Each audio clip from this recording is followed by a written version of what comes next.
Hello and a warm welcome everyone to the Sustainability Open Innovation Challenge 2022's Industry Briefing, organized by Enterprise Singapore, powered by Open Innovation Network and Agri.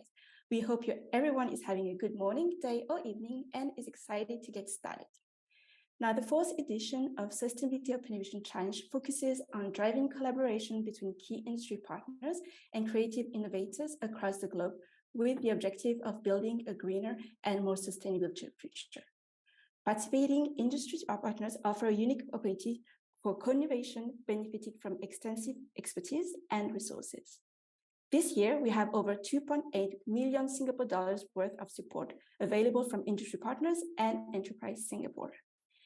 Test bidding opportunities and paid trial for industry partners and potential grants support from Enterprise Singapore are available to the winning innovators to collaboratively build a more sustainable future for the world.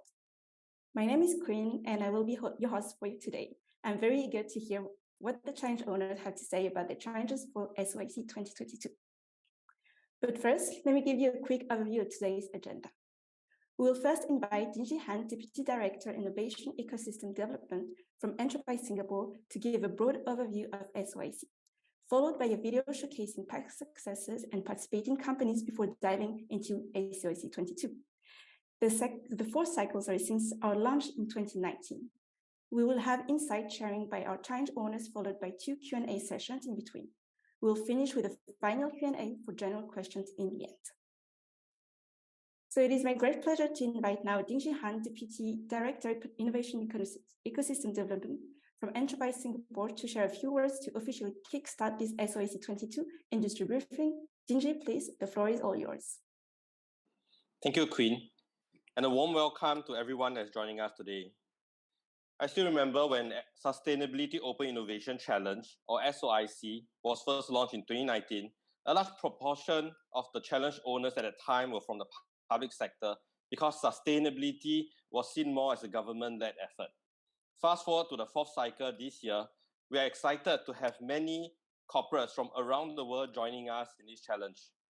And we also have partners that bring with them their challenges, networks, and opportunities. A big thank you to our SOIC collaborators, some of whom are friends from previous cycles, and look forward to your sharing later. Beyond sourcing for good ideas, all of the SOIC collaborators are also looking to pilot and validate novel solutions that they are selected.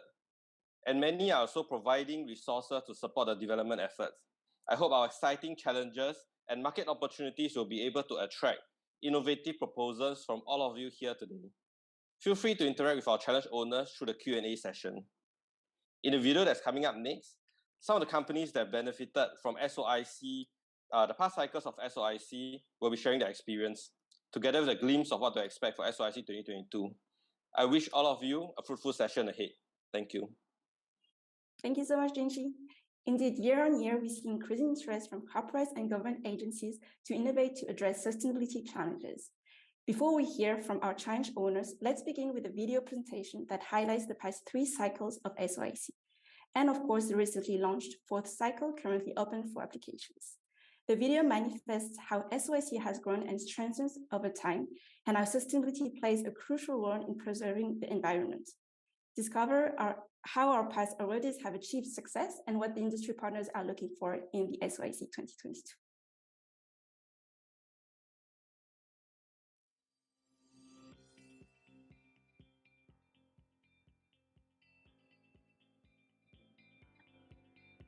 Since Sentosa added connectivity from Sentosa to the southern islands, we've been on the lookout for very novel rustic accommodations. One of the results of joining SOIC was that we managed to find Big Tiny.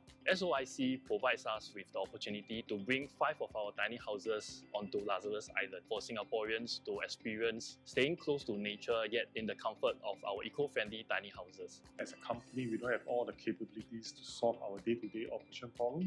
So we would look upon solution providers from various industries to come and solve our problem from a different perspective. SOIC is a good pathway to innovation. The notable result that we have achieved is to get a robot working without any programming code to do a task. The program gave both Evercom and PPAG an opportunity to explore new areas such as food waste. I would really encourage companies to take on the opportunity because usually the risk to adopt new innovation solutions is quite high for the companies. Without the program, it would be quite difficult from both sides to be able to take on this challenge.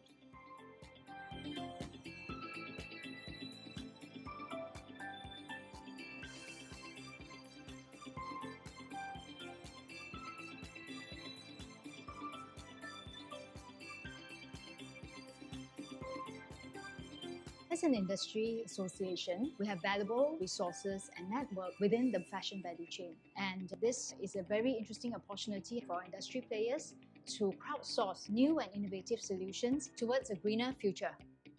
We decided to participate in SOIC 2022 to solve the issue of plastic waste in cosmetic packaging. We believe in the power of collaboration to establish a more sustainable world. At Olam Agri, our purpose is to transform agriculture for a more sustainable future. Solutions that we co-develop from this challenge can make a real difference to the lives of over 100 million farmers. At Kellogg's, sustainability is a core value. What we need now is out-of-the-box problem solving to help us deliver a sustainable solution. That's not only going to be good for Kellogg, but good for the environment and good for the general manufacturing community. In APR, we believe that innovation is the cornerstone for sustainable development and prosperity. So choosing innovation is a good way to find solutions for the fashion industry. At Swisse, sustainability touches every aspect of our business. We are partnering entrepreneurs to develop real, positive, and innovative change to the dietary supplement industry. So what are you waiting for? Come and join us with Enterprise Singapore in Sustainability Open Innovation Challenge 2022. And please bring us out-of-the-box solutions.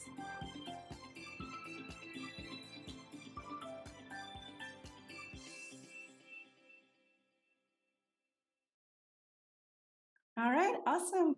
We hope you enjoyed that video, and that's just a preview of what is to come. So before I hand over the time to our first industry partner, let me quickly take you through the overview, timeline, and application process of Sustainability Open Innovation Challenge 2022. This year, we have a total of 21 challenge owners, contributed 20 challenge statements to crowdsource for innovative solutions around 6 thematic areas. Over 2.8 Singapore dollars million worth of support available.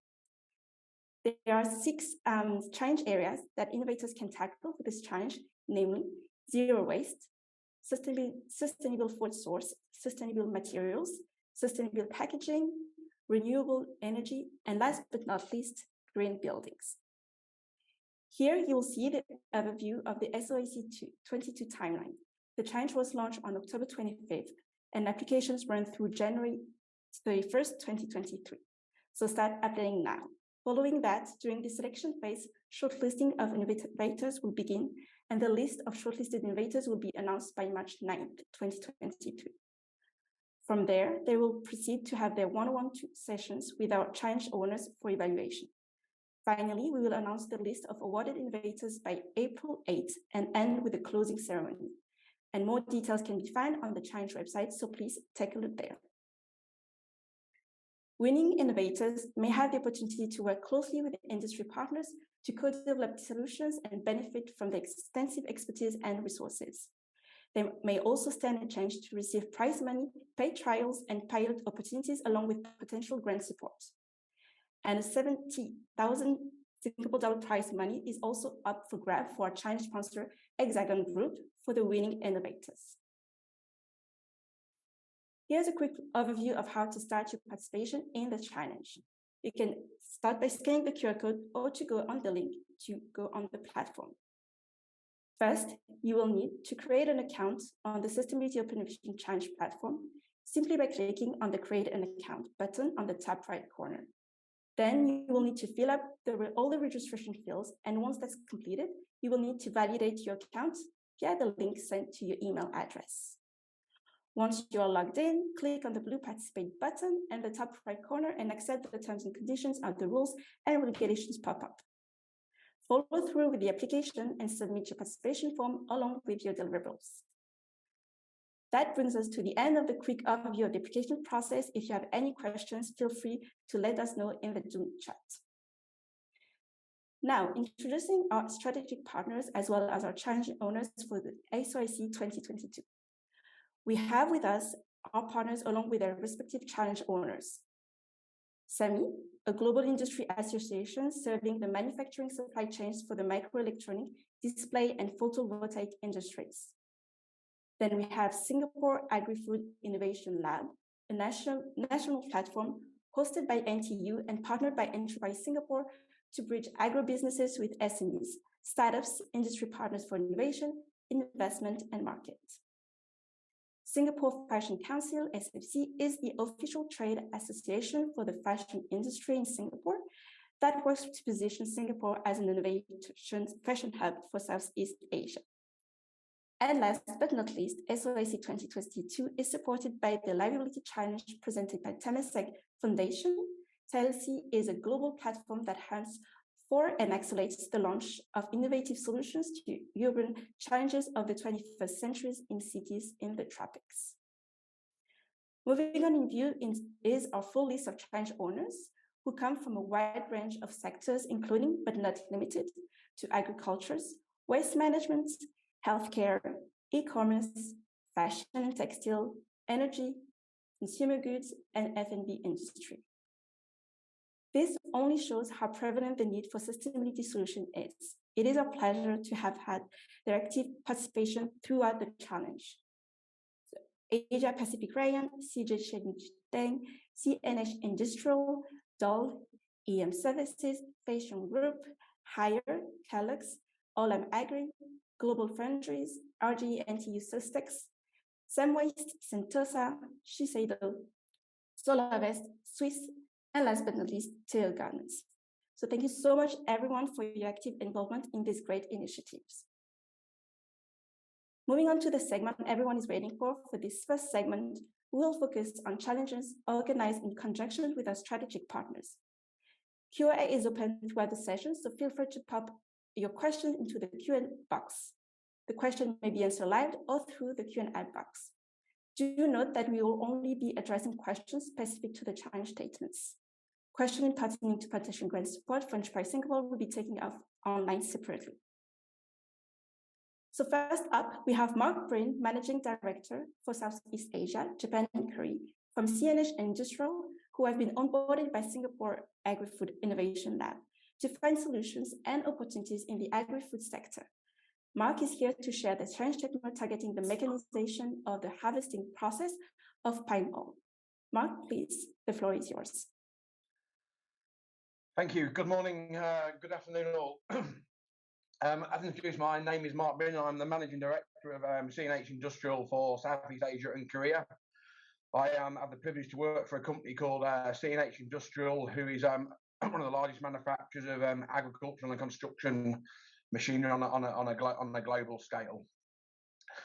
Leading to the challenge and the issue we have, all of you being Southeast, all of you being Asians will understand the impact that palm oil has on the environment, and we believe we can make this more efficient and reduce the impact if we can improve the efficiency of the current process. So currently, around the globe, there's about 28 million hectares of oil palm grown annually. The majority of that resides in Indonesia and Malaysia. You may or may not be aware that oil palm is completely harvested by hand. It's a completely 100% manual process, which basically involves people walking through the plantations with sharp knives on long sticks, cutting the fruit out of the trees. The fruit drops to the ground, explodes, and another team of people then come and collect the fruit bunches off the ground. And there's waste in this, and the fruit tends to explode, and the fruit they are losing is the ripest fruit that contains the most oil. So they're losing a lot of crop and leaving it in the field. We've been involved in the oil palm business many years, and we've had many sort of brainstormings on how we can mechanically harvest this, and we firmly believe, but technology is the answer, but we don't have the ideas. And this is where we need your guys' help. So, oil palm is grown on flat land and undulating land, approximately 50-50 each. And we believe the initial solution should focus on the flat land, and hopefully in the future we can extend this out to the undulating land. But we know that will be a bigger challenge. What are the criteria? Obviously, expenditure. We know farmers globally have short arms and deep pockets. They don't like to spend money, so we have to have a very cost-effective machine with a good return on investment. We have to build safety into this machine, because now cutting oil palm bunches from 10, 15, 20 meters in the air and it falling to the ground is not always such a safe operation. So safety is paramount. And then, as I mentioned earlier, the increase in performance. If we can harvest more efficiently, the palm producers can get more oil per hectare, and we very much hope this will lead to be less oil palm being planted. So a better impact on the environment. What is the scope? What do we see the potential of this machine? Well, we believe initially, if we can go with a flat land, there's probably 20 million hectares of potential trees that we can harvest mechanically. With our experience on harvesters, we're sort of working out that there'll be one machine required for 500 hectares. So that gives us an initial volume of 20,000 solutions or 20,000 machines. How do we want to partner with somebody? Okay, we would want to be your launch customer. We'd want to help take this to market. We'd be very interested in developing and the IP with whichever successful candidate, and also we'd be very interested in an equity investment into the if it's a startup company or into the company. Okay, that is my brief. I thank you for your time, and I'm happy to take your questions in the Q&A session. Thank you very much. All right, thank you so much, Mark, for telling us more about the amazing resources that CNH Industrials has in store for our participants. Next up, we have Charlotte Goh, Managers of Programs from the Liveability Challenge, Asia's largest sustainability solution platform. Charlotte, over to you, please.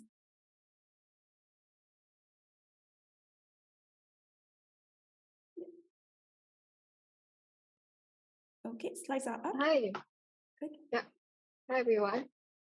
Good afternoon. I'm Charlotte from Temasek Foundation, the philanthropic arm of Temasek International, the global investment company.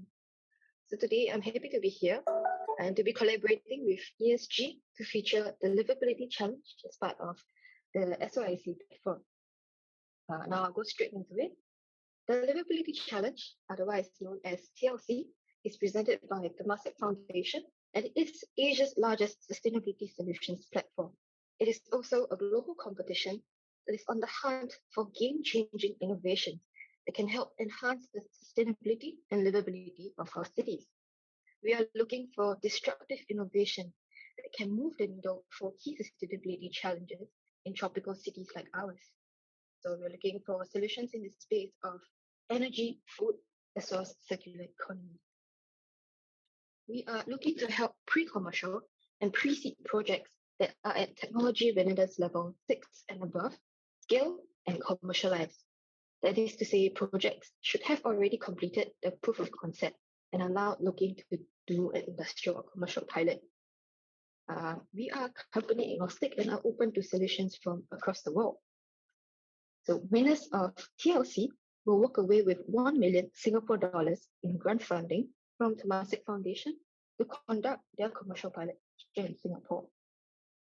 So we've been running the challenge for 5 years now, and next year, for our 6th edition, TLC will feature 2 tracks, namely climate change as well as food and nutrition.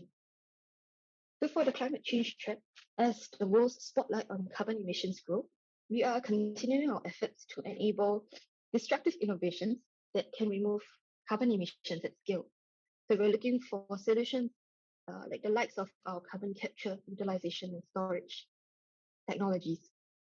We are also looking for technologies that can help decarbonize existing energy, infrastructure, transport, and logistics systems. Now, when we talk about climate change and the mitigation of its effects, we often overlook or understate the critical role that our oceans play in this equation.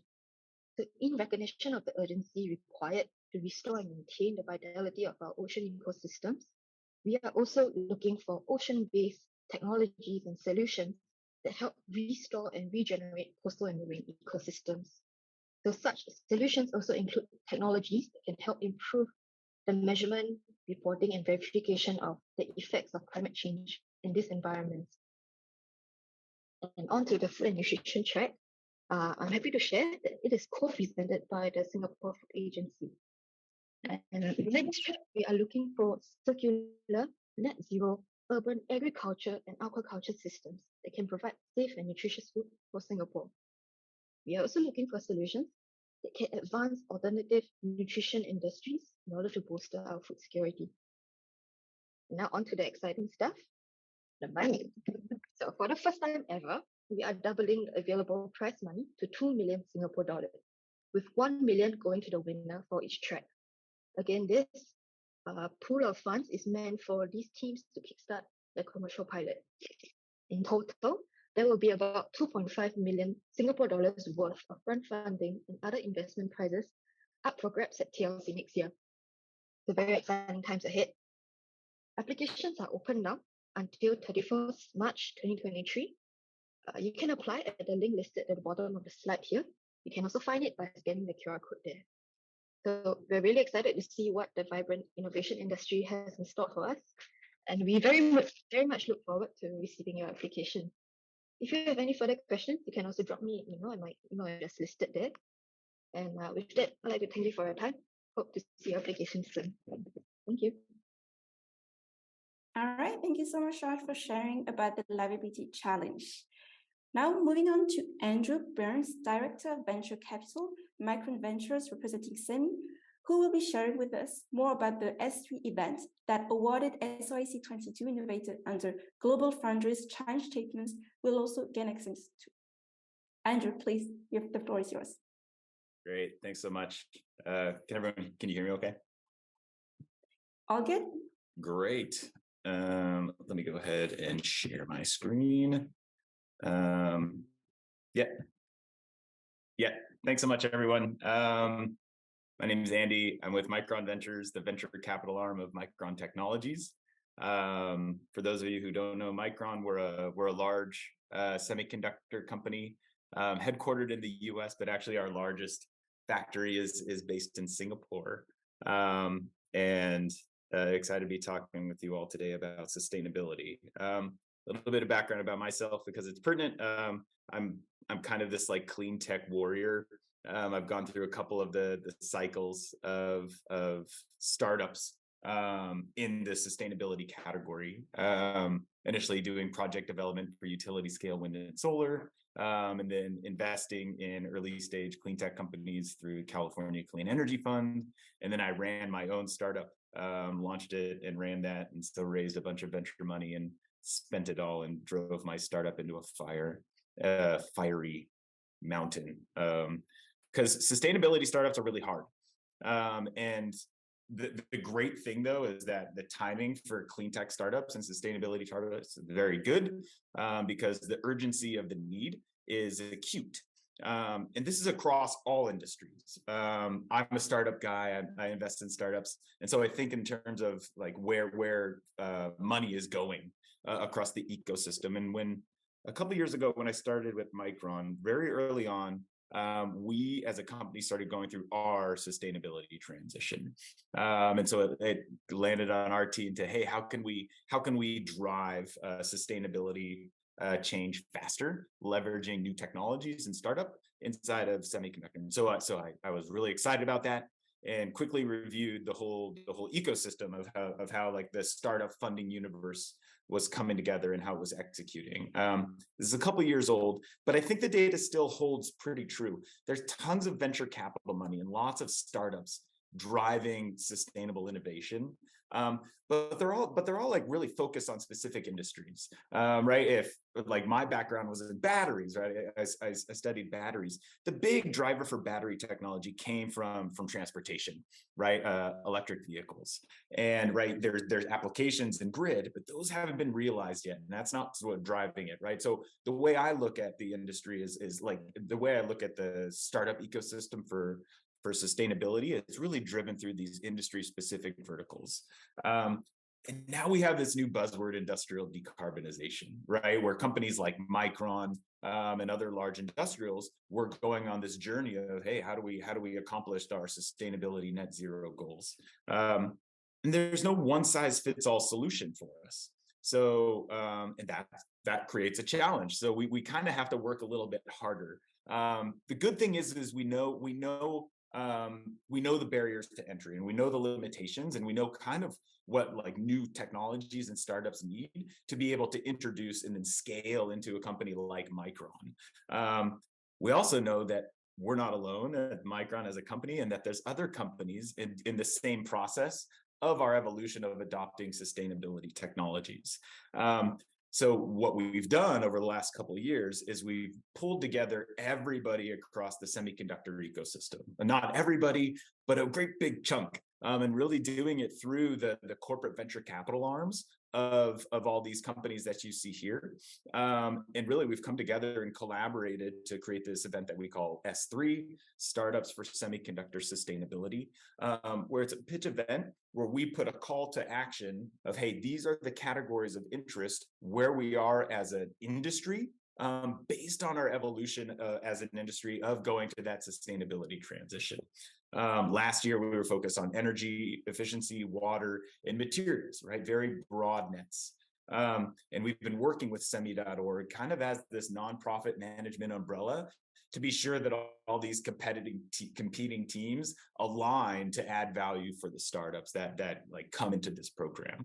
And it was very successful. First year, we had about 70 applicants, 19 semi-finalists. Each semi-finalist gets paired with an industry mentor to talk about really whatever is valuable. If it's fundraising, if it's productization, if it's go-to-market strategies for semiconductors specifically, to help these early stage companies really like to find that next step of how to break into the semiconductor industry.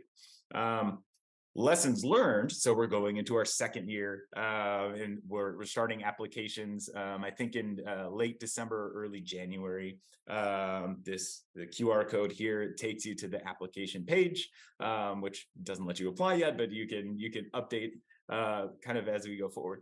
But you can see on the challenge statements at the bottom here, we're really getting more focused in and zeroing in on like creating kind of like a narrower view of our problem statements to be able to hope that we can find that like next level of innovation. The category I'm really excited about is emissions and alternative chemistries. And you think about that, right? We have this like multi-trillion-dollar industry of semiconductor manufacturing based on like very, very like physics-based rules for how to manipulate materials. And what we're asking for is, hey, are there startups that can kind of change our manufacturing process, where we accomplish the same goal of getting out, semiconductor processors or memory and storage in Micron's case, but leveraging gases in other chemistries that are less adverse for the environment. So really encourage folks to apply. Excited to see the finalists through the GlobalFoundaries challenge. And one of the things that like we're really hungry for is broadening that aperture, not so much on what we're looking for, but on the people who are applying. Kind of mirroring what the Temasek, my Temasek colleague just mentioned. We're not just interested in meeting with startups. Yes, I love startups, and we can help you get proof of concepts and introduce you to the largest semiconductor investors on the planet. We're also looking for earlier stage in academia. We're also looking for later stage, right? And we know that there's some incubation activity inside of our existing larger scale collaborators.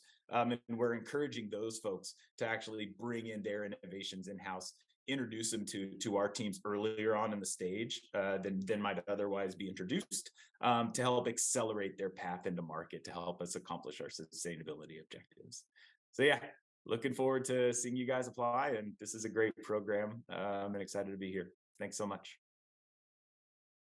Thanks a lot, Andrew, and thanks a lot for sharing a lot of excitement and looking forward to the collaboration.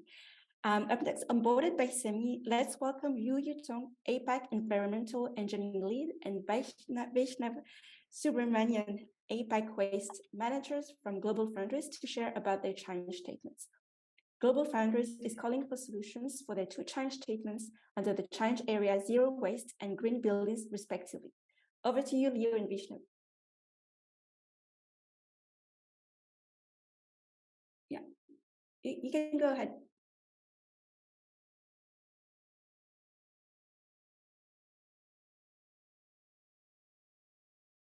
Vishnu, can you hear me?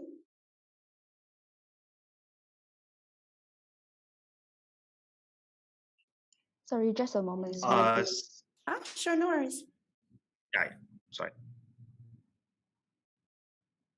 Whenever you're ready. Yeah. Hi, folks. Good afternoon. I'm Vaishnav from GlobalFoundaries. I'm here for the problem statement, a challenge statement. Yeah, so one of our challenge statement is extraction of minerals from the industrial sludge for reusing purpose. So let me give you a little background about GF. GF is a pure play specialty foundry which enables to connect the future. So we basically produce semiconductor wafers, and later it is being turned to die and then chip, and then you get it as a PCB and you get it in your phones and laptops and other electronic devices. So our global presence is across every continent. So we have three major manufacturing units, one in Singapore, one in Dresden, one in US, New York. So Singapore is the biggest. So we are collated with 5 fabs here in Singapore.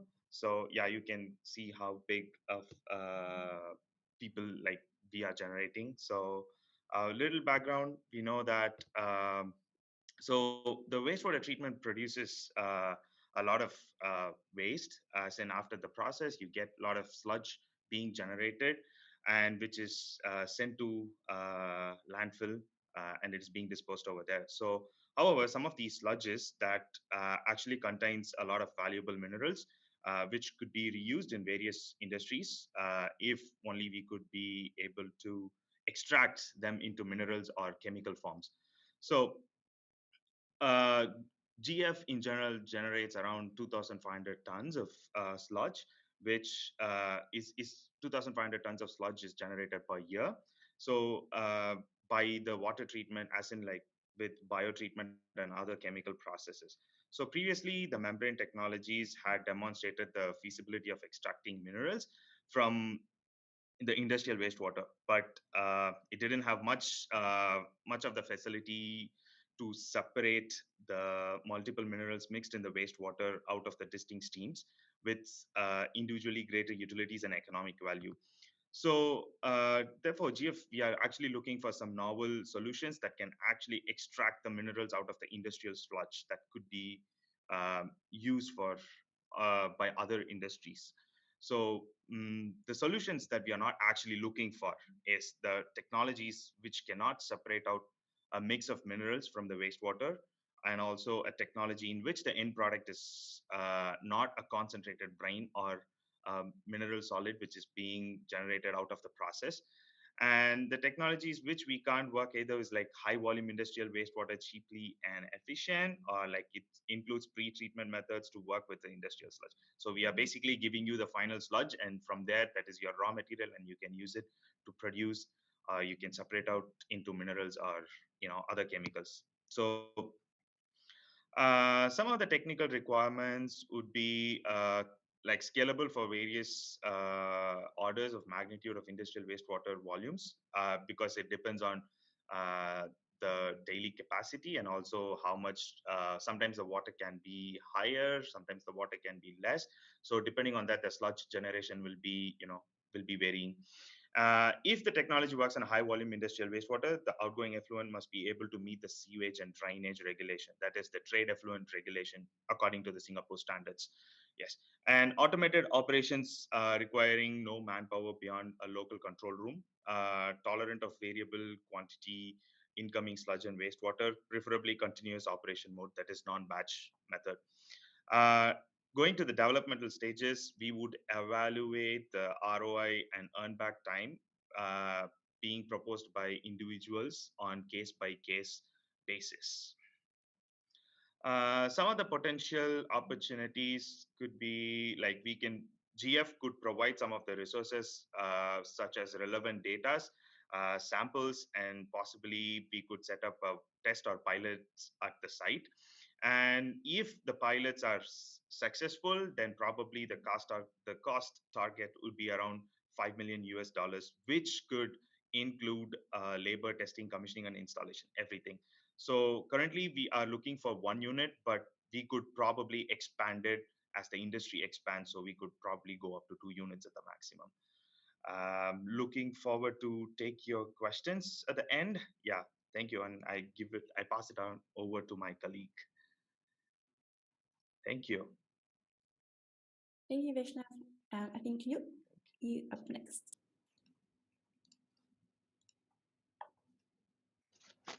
Okay, hi.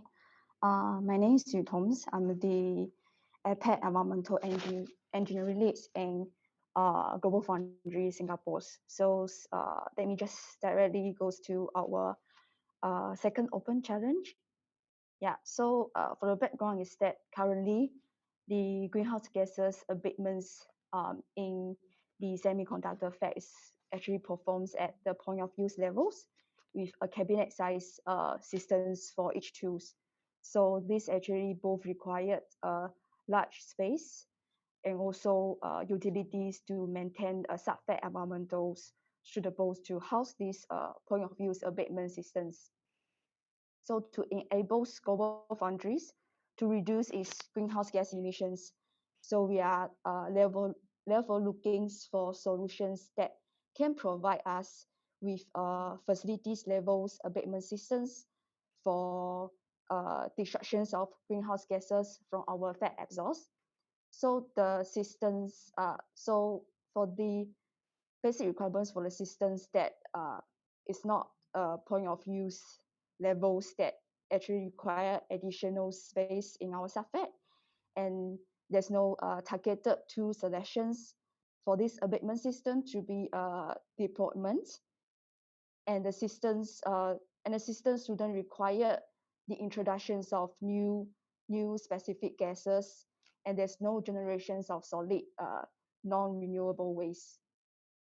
So for the technical requirements that so those are the few that we are actually looking for size for 200,000 cmh of the incoming flow or more for outdoor systems, and the system is able to achieve above 90% DRE of the FGHG's commons in our semiconductor fabs, and the systems should be auto operations requiring no more manpower beyond a local control room. So should be a continuous real-time exhaust monitoring, and should have at least tolerance of low levels of corrosive gases, water vapors, and particulate that generate from our process, and should maintain 100% capacity regardless of systems maintenance activities. Yeah, so if the solution is plans for sittings on our building's roof, so the system must be able to treat our common air emissions to place the existing water-based air scrubbers to meet the requirements of EPA air impurity regulations. Then if the solution is plans for ground levels, so it must to include mechanical air mover to draw the exhaust gas to be treated from the outlet of our local scrubbers to locations of the new greenhouse gas abatement systems. Okay, some additional information to add on that we prefer a final product stage, which requires 2 phases. The first one to have a pilot phase estimate of 2 to 4 months. Then the phase 2 will be the commercial rollouts. So this is to be determined on a case-by-case basis. So the target project completions, preferable commissions by end of 2023, and we will be looking at maximum total cost of USD 10 millions, including labor, testing, commissioning, and installations of any next utilities. Yeah. So if the proposed solutions prove their efficacy, so GF is willing to work together with the solution provider to join roll out globally in our other regions fabs. Yeah. So that's a brief sharing of the challenge that we have posed. Thank you. All right, thank you so much, Liu and Vaishnav, for the insightful sharing.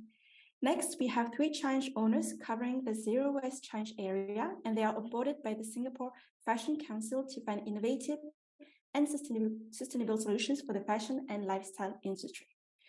First, we have Susan Slabbert, Head of Sustainability from Asia Pacific Rayon, who unfortunately is unable to join today, but has prepared a video to talk about APR challenge statements.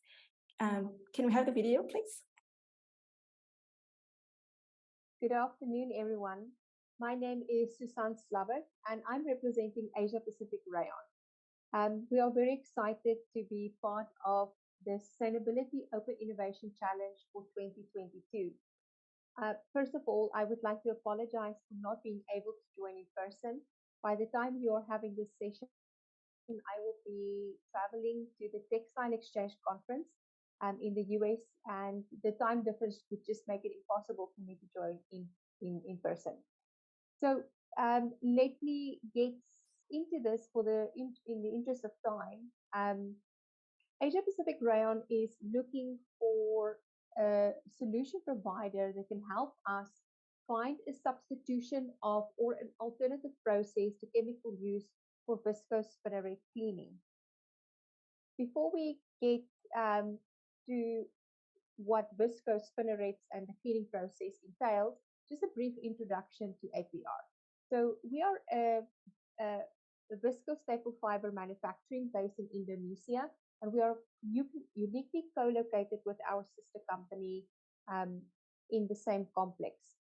We're a responsible manufacturer of bio-based and biodegradable viscose, and because we put sustainability first in our operations, it's quite critical for us to find a solution for this specific challenge.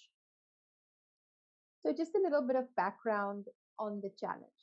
So as I mentioned, we are a responsible manufacturer, and it's also part of our key foundation of our operations. We are committed to clean and closed loop manufacturing, and a big part of that is making sure that we have responsible chemical use and management. Then getting back to spinnerets. So spinneret is a disc with multiple holes in it, and it's a critical equipment in our fiber spinning process.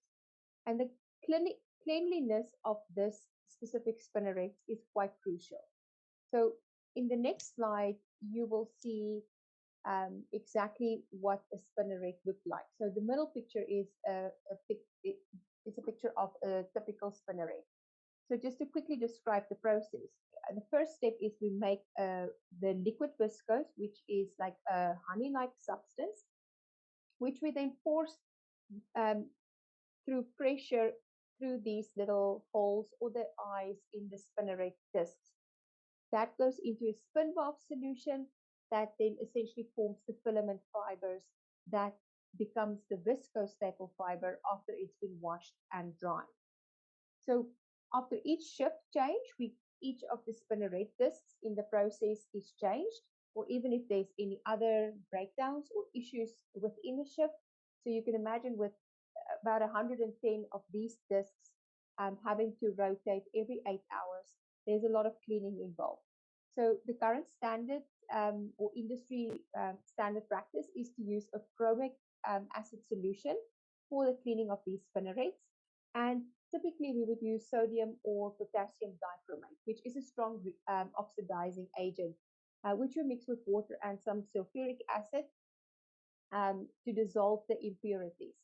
So for us, using dichromate is not ideal. We would essentially like to find a suitable chemical alternative, or come up with a novel cleaning process where you might not even need any chemicals for the cleaning process. So we are open to ideas.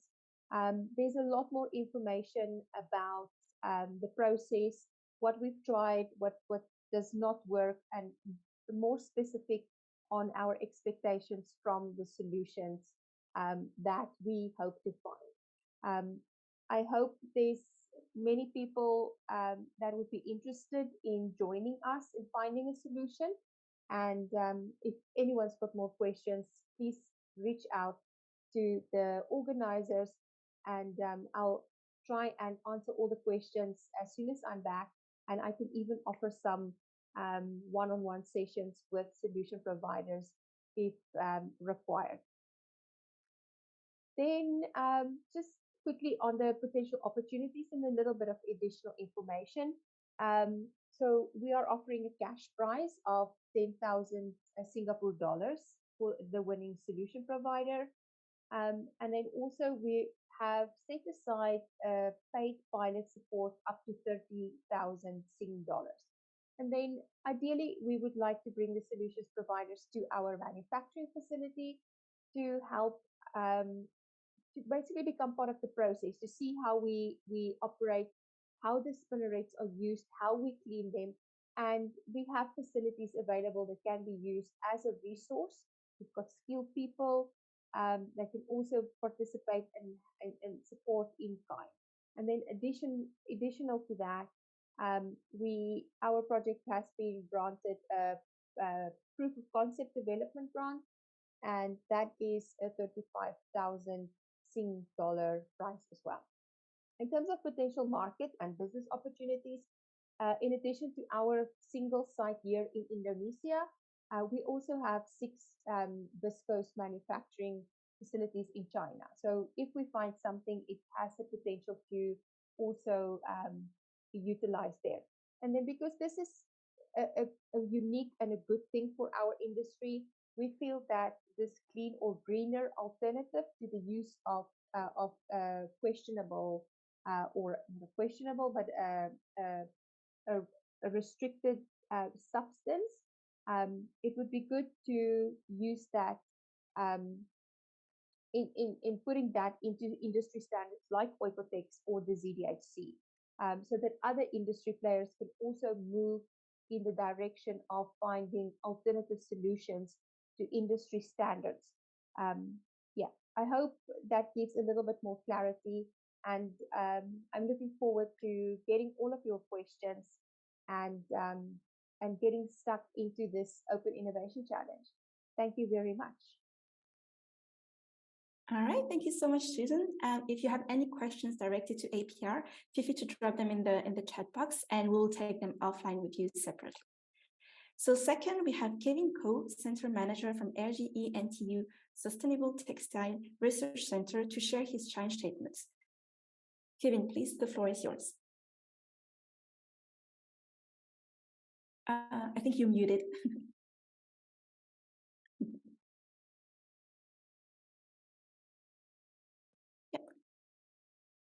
Good afternoon. Just to check, is the screen, do you see my cover?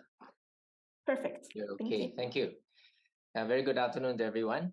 I'm Kevin Ko, the Center Manager for the RGE NTU Sustainable Textile Research Center. And the challenge I'd like to put out to industry is the development of a deployable solution, meaning portable, for collecting and sorting textile waste in an urban environment like Singapore. But first, a little intro into RGE. I think very few people know what RGE is involved in, but I think you recognize one of its products, which is Paper One. So the fibers that go into making Paper One are the same fibers that go into make the Rayon viscose, which Susan, my colleague in April, was talking about just now. RGE this year, in fact, just 2 weekends ago, celebrated its 55th anniversary. And basically, we are a resource-based company that starts with trees. And the trees are turned, the fibers from the trees are turned into paper products, like paper one into rayon. And these are familiar objects. And we have also a division that delves in palm oil, and of course the oleochemicals and cosmetics, etc., that come with it, as well as now into biodiesel and biological aviation fuel. Yeah. And our third division is in energy. We operate power stations in China and mining and transporting liquefied natural gas from Canada across the Pacific to China.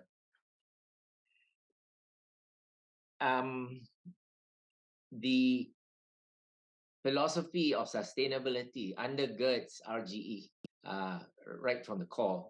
The founding chairman and his all top management try to push all of us to walk this talk, which is embodied in these 5 C's.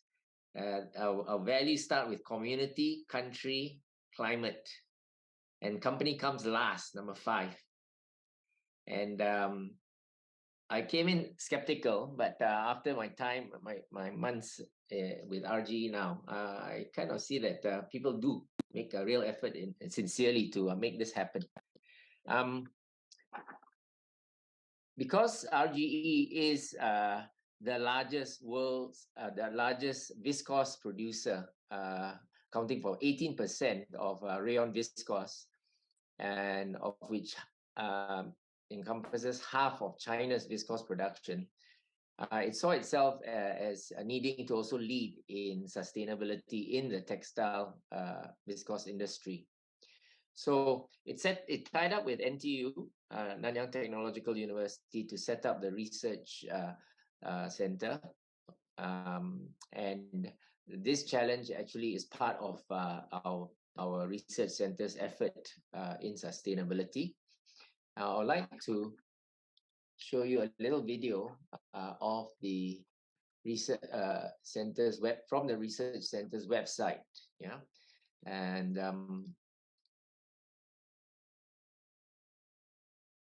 click it. Are you all see? Can you all see the video? Yes. Thank you. The second largest in Singapore, 4% of 101,000 tons of textile waste generated in 2021 were recycled. That's compared to 39% for paper and 29% for ferrous metal. Almost all of this textile waste is incinerated and disposed of in the Sentosa landfill, which is set to run out of space by 2035. Globally, the situation is even grimmer. Of 90 million tons of textile waste, just 1% is recycled. We're on track to dispose of over 134 million tons of clothing each year by 2030, putting pressure on water and land, polluting the environment, and degrading ecosystems. But why are we not recycling our old clothes? The fact is, most garments are not created to be recycled. Woven fibers must be separate, zippers and buttons removed, and dyes extracted. Current textile recycling technologies rely on manually sorting and a bleaching process that may emit secondary pollutants detrimental to the environment. This is not sustainable. We need a solution that is not only circular, but easily scalable. Together with NTU Singapore, RGE is launching the RGE NTU Sustainable Textile Research Center, or RGE NTU Sustex, to better engineer circularity and sustainability into the fashion value chain. Aligned with the Singapore Green Plan 2030 and Zero Waste Vision, RGE NTU Sustex will design cleaner and more efficient fiber separation, develop efficient automated textile waste sorting, find alternative high-value utilization for byproducts, and create environmentally friendly dye removal processes. All of this research is aimed at developing a pilot textile recycling plant that is fit for deployment in an urban setting like Singapore, a trailblazer to be replicated and emulated elsewhere globally. From fashion to fashion. Thank you. So you heard just now from the video, there are 4 thrusts in the research center. One is about fiber separation, taking the waste textile and then taking out the polyester from the cotton and shipping the cotton, say, to our plant in China or in Indonesia, and then blending it with fresh cellulose from trees, eucalyptus trees or acacia trees. The company actually has a goal of by 2030, that means in 8 years' time, to produce viscose containing 20% recycled cotton. Yeah, 20% recycled cotton. And that is a lot of recycled cotton. To make this happen, we need better sorting technologies. And that is what this challenge for SOIC is about. Yeah, but before I go into the details of that, just to cover our 2 other thrusts in finding new products for what we separate out of waste textile. The cotton, we have an obvious use. How about the polyester? Well, the polyester, our researchers here are putting new additives to it to perhaps make ceramic tops and things that are not just plastic bags. Yeah. And our last trust is really about color, about the dyes, finding newer ways of removing dyes without chlorine, and also trying to find natural dyes, perhaps from dragon fruit, or blueberries and all, and using it in textile. So that's about Sustex. Back to the challenge. So what's the challenge about?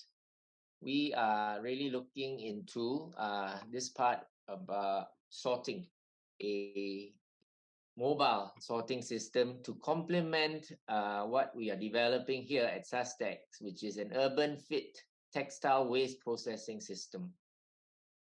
Okay, and the researchers here are hard at work with the chemistry and all. In the sorting program, we are looking now to industry to perhaps provide us something that fits within a container box. This is the size of a 6-meter ISO container box. Have an average sorting rate of 20 kilograms per hour of textile with a peak rate of 100 kilograms per hour 5 times. To have an accuracy of less than 1 error in 1,000, meaning the error is error of identifying a cotton material, say from a mixed cotton material. And key also to the technology is that it must be easily maintainable, and the criteria that we've set is to design in preventative maintenance of less than 1 hour every 72 hours to keep it going without any breakdowns. So this is the challenge that we're putting out to industry, and as you've seen from the video, really our market reach is very wide. And if industry can provide us a box like this or something similar, there's a lot of potential for us to bring it to many to many cities around the world to use what we develop at NTU, plus what the SOIC contributor can provide us. So thank you very much.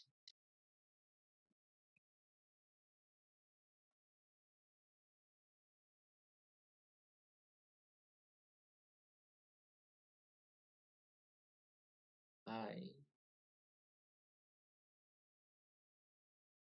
All right, thank you so much for, sorry about that. Thank you so much, Ken, for sharing about the need for sustainable solutions in the collection, sorting, and management of textile waste in Singapore. So third, we have Wilson Teo, Managing Director from Teo Garments, to share his challenge statement, which also covers textiles waste, but in particular, the need for upcycling them. Wilson, the floor is yours.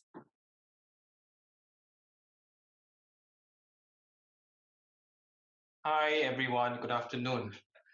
My challenge statement is relating to the upcycling of post-production textile waste. Kevin, the speaker earlier, gave a very good overview about the situation of fashion being the second biggest polluter in the world. Unfortunately, these are the statistics that we are not very proud about. But on the other hand, I think it also shows that it presents a lot of opportunities for us to make a bigger impact if we are more mindful and careful about how we do or how we conduct our production processes. So just as a background, I'd like to give a quick introduction about what we do. I run a business, Teo Garments Corporation. So we are a vertically integrated apparel manufacturer, specializing in cut and sew knitwear. Headquartered in Singapore, but of course production and our factories are no longer here. We have our presence in China, and Cambodia, and Vietnam. So we manage the apparel supply chain, equipped with in-house capabilities from fabric knitting, dyeing, embroidery, printing, and of course the manufacturing of apparel. For this challenge statement, I think we're zooming into a specific area of waste management and post-production. One step back, there are two main streams of textile waste. There's post-consumer and pre-consumer. So we would like to address the issue of post-production or pre-consumer waste, a smaller component of a larger textile waste situation, which our industry needs to address. So fabric or the textile is of course the main component of all our apparel product. And while we strive to be more efficient and optimize the utilization of these fabric, it can never be 100% efficient. Just you imagine on the screen you see this layer of fabric, and we need to cut out the cut pieces. There will be the offcuts, which are usually too small to be useful. These are the scraps, or in layman terms, the leftovers. Right now, these waste are being disposed of or sold off to waste handler. We do it responsibly. We don't just burn it or dispose it off somewhere or chuck it to the landfill. Sorry, Wilson, I think you're stuck on the same slide. Perhaps you need to change. Is we still seeing the first slide? To move, I'm actually already moving my slides. You don't see them moving? No, maybe no. Sorry, cannot. Strange. Microsoft is not activated. Okay, now it's good. It's moving. It might now not we're be on the full background screen. slide. I'm not sure. Yeah, I'm It's sorry. okay, If it's not the full screen, I hope everyone can still see. I'll just do it like this. All right, it's readable. Now we're on the background slide. All right. So I was showing about how the cut pieces are formed and why we have these off cuts, which are then scraps, which we have to manage and dispose of, or selling them off to waste handlers. Again, we still manage it responsibly. We dispose them to authorized waste handler, which would then, well, sometimes be used commercially. They could be converted into composite materials for mattress filling, for example. But in most cases, the textile waste are being downcycled. In our factory, there are usually different type of fabrications from cotton, polyester, and other synthetic blends like viscose. So the output of the scraps could be a mix of different content, which actually complicates the recycling process. I believe this is one of the issue that Sustex is also trying to address. But in any case, for the fabric scraps that together with other general textile waste that are not recycled, usually end up in incineration plants or landfills. So quite simply, what we're trying to get here is to have ideas how we can utilize these textile waste as resource again. One possible route is really to look at the textile to textile recycling, whereby the textile waste can be reconverted back into textile, which we can reuse again. And this hopefully then can help us achieve circularity in the usage of our raw materials. And in this case, we'll be open to also be the end customer to adopt this new product. Some of the technical requirements, of course, we have to consider that as the output, the cost, the quality, and the properties of the new textile product. Unfortunately, the reality is each time it goes through recycling, there's a possibility of having the qualities being degraded, whether is it chemical or mechanical recycling. The other route, I guess, is to repurpose these textile waste into more novel applications. I give two examples whereby textile waste are converted into bricks and ceramics or other building materials. So for this, the specific performance criteria requirements would have to be then discussed for it to make commercial sense. Solutions we are not interested in are those which would require significant revamps, overhauls of our internal production process. I think what we're offering here, and also to support to achieve this proof of concept, is to see what we can do with the output, the textile waste that we have from our factories. And we don't wish to also create additional waste to produce or recycle it into something else. And of course, as mentioned earlier, we are not interested in applications that will be considered downcycling, but rather upcycling, where we limit the waste and can have textile waste be converted into something more useful. Additional guidelines. I wouldn't go into all the details, but I guess the recycled textiles need to be mindful of the commercial possibility. It cannot be too expensive, up to 20% increase in cost. And with that, I am quite confident that there will be other adopters interested in the solution as well. So this means that there will be commercialization opportunities for this implementation. And of course, for us, we are also potentially a customer for that solution. For the other route, where we produce something novel, I think, again, it needs to make commercial sense. And for us, as a partner, we're happy to look at how to bring the solution to market, although we might not be the end customer ourselves. And so with that, I look forward to ideas and explore new innovations which could be meaningful and sustainable solutions for the upcycling of our post-production textile waste. And I happy to address any questions if anything is unclear in my sharing. So thank you very much. All right, thank you so much, Wilson. I think now it's time for a quick session of Q&A. I saw that a couple of questions were already dropped on the chat. So I'll start with the first one, which is, I think, directed to CNH Industrial. So I think it's for you, Mark.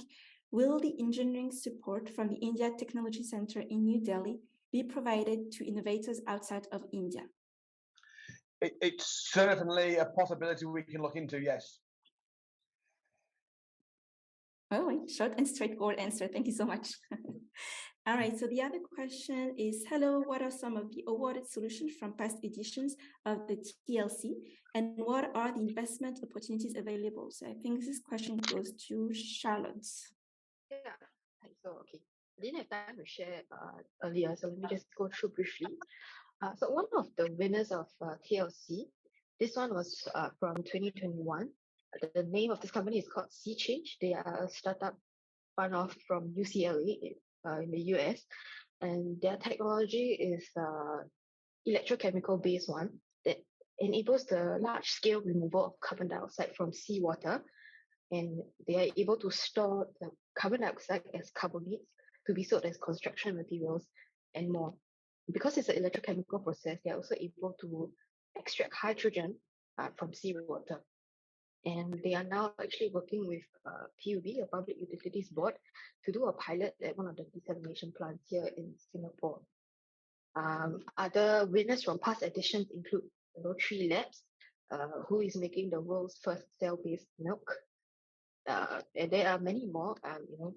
You can find a list of these past projects that we've supported on our TLC website as well. And on to the question on investment opportunities available, we will have a few VC partners that are offering investment prizes on the table. So the amount of these varies, and we're in the midst of confirming that. So this information will also be up on the Liveability website in due course. Yep. All right, thank you so much, Charlotte. I guess next question is, proposals submitted for GlobalFoundaries will be considered for S3 as well? So I think this was for you, Andrew.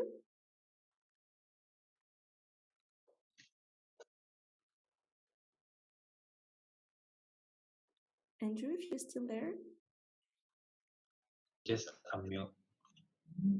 Yes. Hi, from GlobalFoundaries here. So any of the proposals for GlobalFoundaries will also go to the semi-S3. Okay, thanks for the answer. And then we have a question for Andrew. What are the mentorship opportunities available?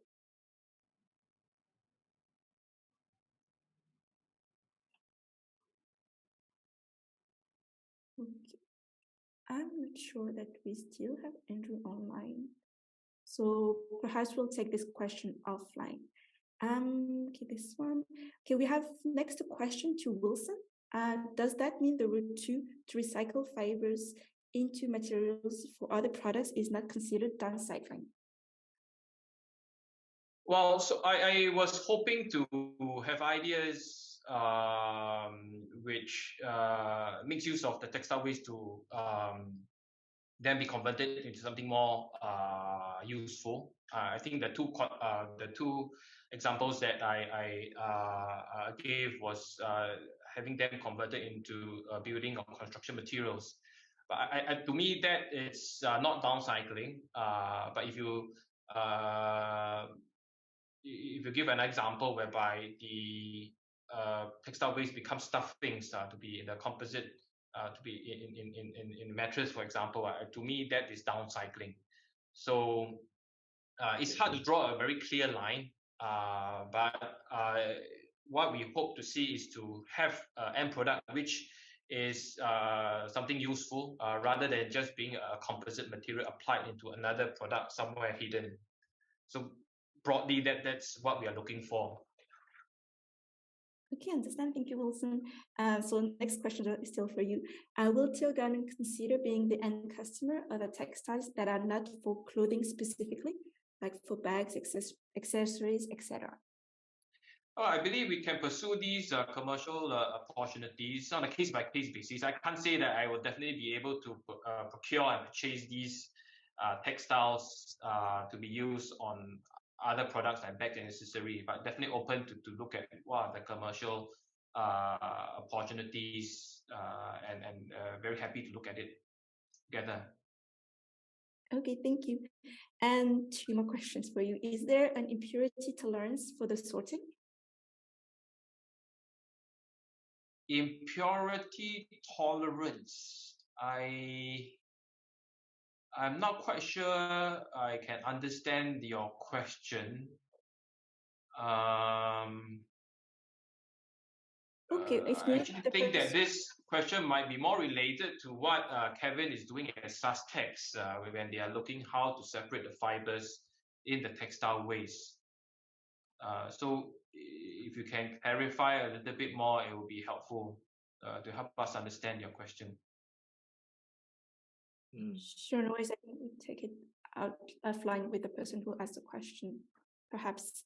Maybe I can go to the last question for Teo Garments again. Would it be a challenge for fabric scrap materials from factories in China, Vietnam, Cambodia be made available to us in Singapore? Yes, I think this will be a challenge. I think we're more looking at a solution where it can be localized, where the textile waste are. Firstly, it really doesn't make a lot of sense to move textile waste across countries. So unfortunately, that wouldn't be available in Singapore because I don't think we want to import textile waste into Singapore in the first place. All right, thank you, Wilson. Oh, one question for Sustex. Do I have to propose a sewn for collection as well, or can I just address the sorting of textile waste?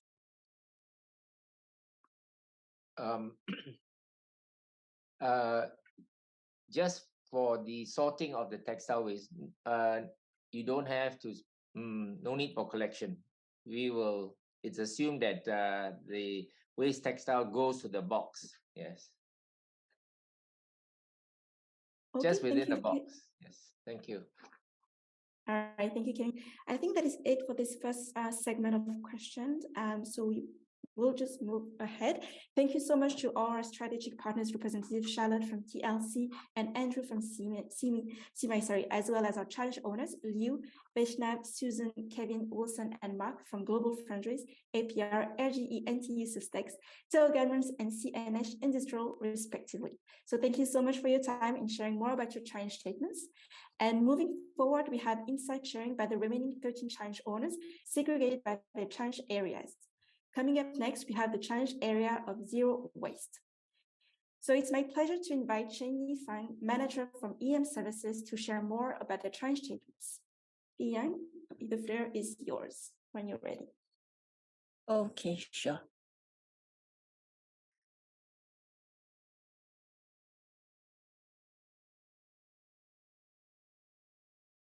Are you able to see my slides?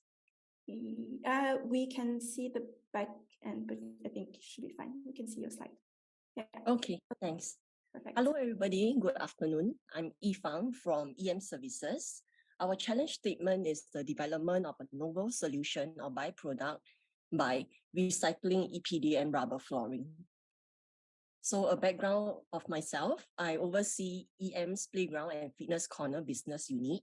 So we mainly do design, supply, installation, project management, as well as the repair and maintenance of playground and fitness corner around Singapore. I'm also a certified playground safety inspector and a member of working group for SS495 2022. Okay, so a brief background of our company. We are 75% stakeholder by HDB, 25% of our stakeholder is Capelland. We are in the business for more than around 34 years. And our key core business for EM Services is township management, as well as we do engineering support for the industry itself also. So in terms of lift, in terms of M&E, in terms of air conditioning, not forgetting playground and fitness corner too. So the extent of us maintaining playground and fitness corner in the town council estate is about 82%. So we are all over Singapore in terms of the HDB estate. So we mainly manages more than 2,000 playgrounds a year for servicing and inspection. And many of which of these playground and fitness corner are equipped with EPDM rubber flooring. Okay, so what is EPDM rubber flooring? So EPDM rubber flooring is typically 50 mm thick rubber, which is made out of 10 mm on the top layer, which is a synthetic rubber, and the bottom layer is SBR, which typically made out of recycled rubber. So those that you commonly see around in your HDB estates, the playground, the fitness corner, those rubber flooring, we call that as the EPDM rubber flooring. So currently all these flooring mats are usually disposed and sent to be incinerated. So which this produces carbon emission and also causes some significant carbon footprint itself. So at the moment, we are currently looking for a solution that we are able to recycle our flooring mats to put it to the better usage. So estimated size of a playground is about typically about 100 square meters. Thickness is minimum 50 mm.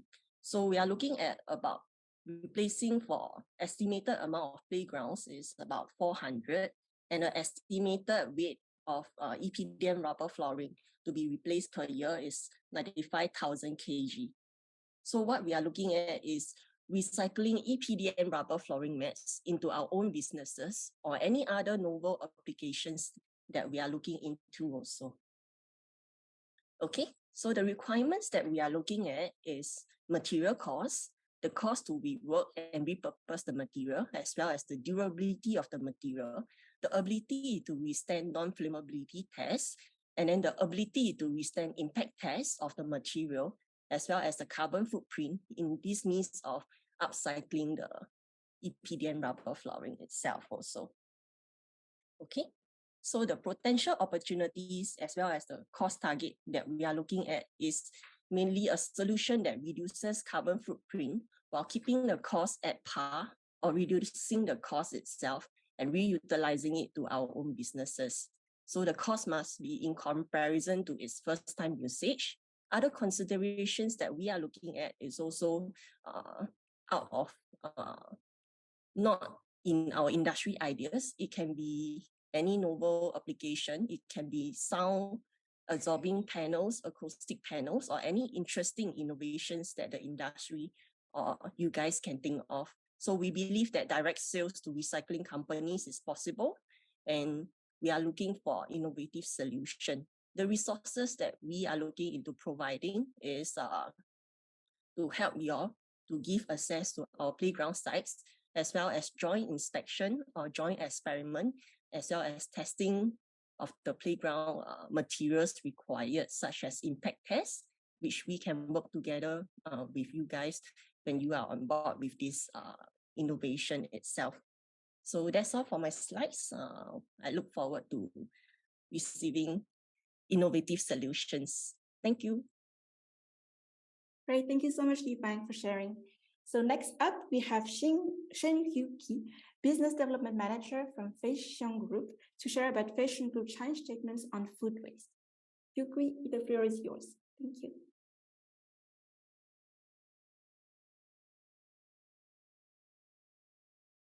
I think you're still muted. Can you hear us? Yeah, sorry. Can you hear me now? Okay. Perfect, thank you.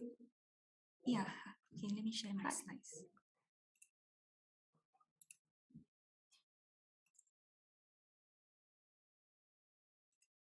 Can you see my slides? Yes, can. Okay. Perfect, thank you. Yeah, hi everyone. I'm Hui Qi from Fei Siong Group. Actually, our challenge statement today will be sustainable solution for food waste recycling and or upcycling. So just a short introduction of what is Fei Siong Group. We are actually Singapore, one of the leading food and beverage operator. Again, it's a chain of self-operated food atrium, quick service restaurant, food kiosks. We also manage a hawker center and hawker stores. So basically, I think I hope that you all tried before. We actually have like Malaysia Boleh, Encik Tan, Eat. Those are our famous brand, Kipao. And currently, we're actually handling a hawker center called Yuan Hawker Center as well. It was founded in 1995 by Mr. Tan Kim Siong, our chairman of the group. And then we are actually mainly currently in shopping malls, coffee shops across Singapore. And we are also expanding not only in Singapore locally. Currently, we have about 160 outlets island-wide, but we are also trying to have franchise overseas as well. But currently, we actually inked a franchise deals with the brand called RBI, Restaurant Brand International, to develop and operate Popeyes in Singapore. So that will be our first fast food brand that we have in Singapore as well. So for us in this project, we are actually looking to decrease carbon footprint and waste. So currently, because we are F&B company, our main sources of waste is actually food waste. This is something that we cannot help it, because for us, we generate a lot of food waste, and we are actually looking for solution to reduce this food waste. So solutions such as collection, segregation, and even recycling of our existing new waste. We are also looking to upcycling the existing food waste into a new resources or material, such as like disposable packaging.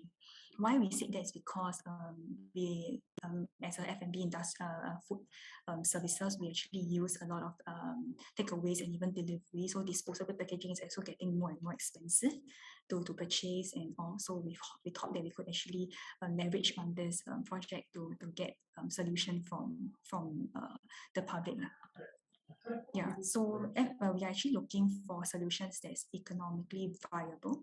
Currently, we are actually experimenting a solution. This is our picture, our food digester at Rayon Hawker Center. It's actually a food digester that converts solid food into water. But we realize the limitations of it, because they only can convert it.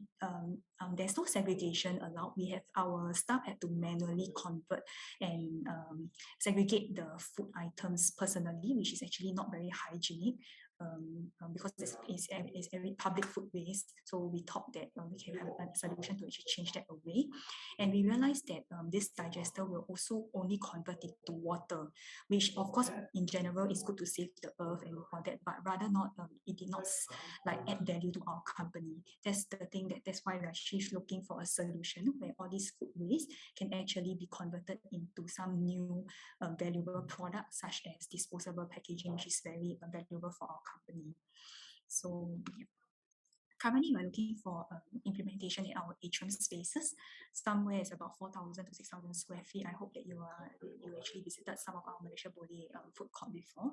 So most of our spaces are utilized by kitchen storefronts, and even storage. So there are really limited space for the solution. So hopefully it will be more manageable and small items. So it will not also affect the existing structure, because a lot of our spaces are not purchased, but are released from the landlord. So some technical requirements that we are looking into: a percentage of food waste to be recycled, the quality and value of the resources on food waste can be converted into, implementation across like different locations. Hopefully the size is marginal, so we can actually roll out in all our, not even maybe in future, even our QSR, quick service restaurant as well. So the variety of sizes we hope for this disposable packaging to have is maybe 700 ml to 1000 ml, with then dry, oily food items that can be used for both dine-in as well as takeaway in the future. So for performance criteria, the total cost of implementing the solution is the most important. Hopefully that we don't spend so much for this solution as well. And then significance of the change in the existing process. So make sure there is ease of implementation and use. And we also want and aim to scale this solution across not only our food atrium, but all the brands across Fei Siong Group. And make sure that the operational flow in terms of time efficiency and logistic cost is taken into account as well. So for our cost, make sure that for us, we will evaluate on a case-by-case basis. Most importantly is to find a solution that provides us with the best ROI. And then for the investment, initial investment as well as operating expenditure to implement the solution, we are looking to save costs, since the food waste is decreased and potential food waste can be converted into value, which can be sold as well. So for the time frame, we are actually looking to pilot it for 2 to 4 months, and actually other phase 2 and all that we can always discuss on a case-by-case basis, depends on how complex the solution is. So some potential opportunity, we can actually be paid up to 30,000 paid trial opportunities, and there will be up to 15,000 POC development grant that's supported by the government, and then there's also access to in-kind tests and operational feedstocks. So we are actually looking to implement by somewhere in the Q4 of 2023, and we are also willing to explore the possibility of expanding not only in Singapore in future. We are also targeting overseas like Malaysia or even Indonesia. So I hope that hopefully we can roll out in other countries as well. And we also hope to be a company that actively introduced this solution to other F&B company, which spurs the industrial-wide adoption. Yeah, I think that's all from my side. Thank you. All right, thank you so much, Hui Chi, for giving us greater insight into what Fei Siong Group is looking for. Next up, we have Maureen Tai, Innovation Director from Haier, to share about Haier's challenge statements. Maureen, the floor is yours.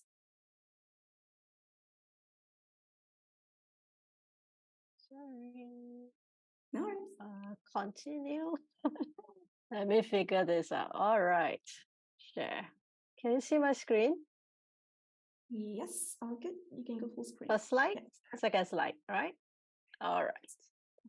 All right, so from Haier, we are a smart home appliance company. We are a global company. And today, what the topic we like to talk about is microplastic removal from washing machine discharge, right? So for those that are not aware, Haier is a home appliance company. These are some of the examples of appliance that we sell. Headquarters is in China, Qingdao. However, we have other brands that also sell washing machines, like Candy in Europe, Fisher & Paykel in Australia, New Zealand, and GE Appliance in America. So it's a huge opportunity we are putting up today. And today we're targeting just this guy here, washing machine. All right.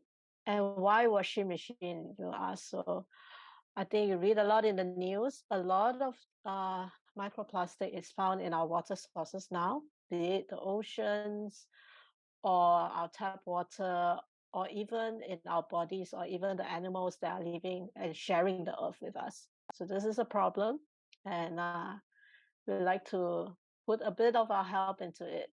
And why washing machine discharge? Because from statistics, we see that, microplastics, one of the sources is greatly synthetic textile, which we won't say we are the main culprit, but I think washing machine discharge does account for quite a big fraction of that. So this is why we're bringing this problem statement here. All right, so this is just some figures. I won't go straight into details. And right now, this is an example from Electrolux, our competitor. Most of the competitors right now use filters. It's a mainstream technology to remove the microplastics. There are other forms of removal, and we are open to any other forms that you would like to propose. So we're not limited to the mainstream filtration solutions. What we're looking for short term is something that's effective, because right now, one of the main problems with all these filters is we don't know how much is being removed. We don't know whether it's effective in removing. So that's the main problem. And from that, as we move down, the more challenging part is, if we know how much can be removed, we will know how long we can use each filter for. Because right now, I think most of us don't know. We just give you a time, 6 months, you remove and change your filter. But if we can know how to maximize the time or the lifetime of the filter, if you're using filter, that will be one problem to solve. Another problem we're looking at is, this is a solution looking to solve, how should I put it? Solve a microplastic problem. The last thing we want is to produce something that creates even more waste. So what we're looking for is a solution that's fully circular. All right. And next up, all right, we don't have big money to share, but we're giving you great opportunities to test bid with our many brands, and we are located all over the world. So don't worry if you're in Asia, we have brands in Europe or Australia or US to support you also. All right, and that's all I have for you.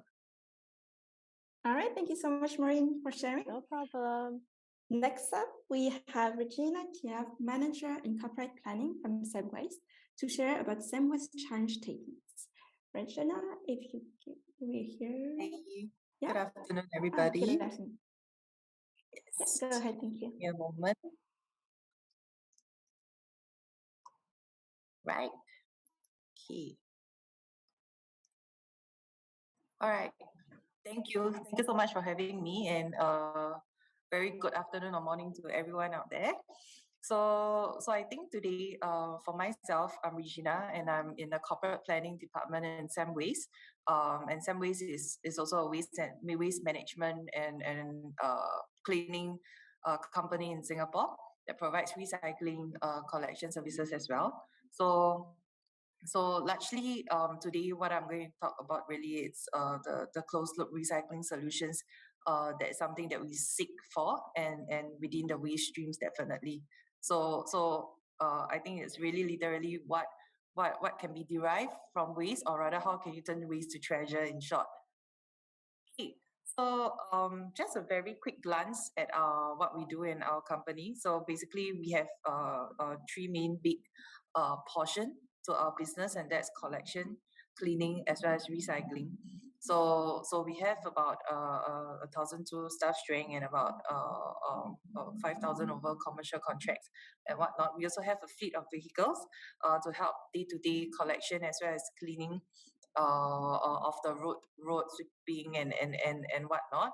So on the various portion that you see right here, there are different kind of waste that's being produced. So largely in the collection space, you get the general waste, recyclables and whatnot. On a cleaning space is the horticulture waste, the dried leaves and normal general waste as well. And then of course the recycling is in Singapore. So basically you have a commingled recycling bins where all materials go into one bin, and after that you collect, we will collect them as public waste collectors, and we will have a material recovery facility to actually sort out the different recyclables from there.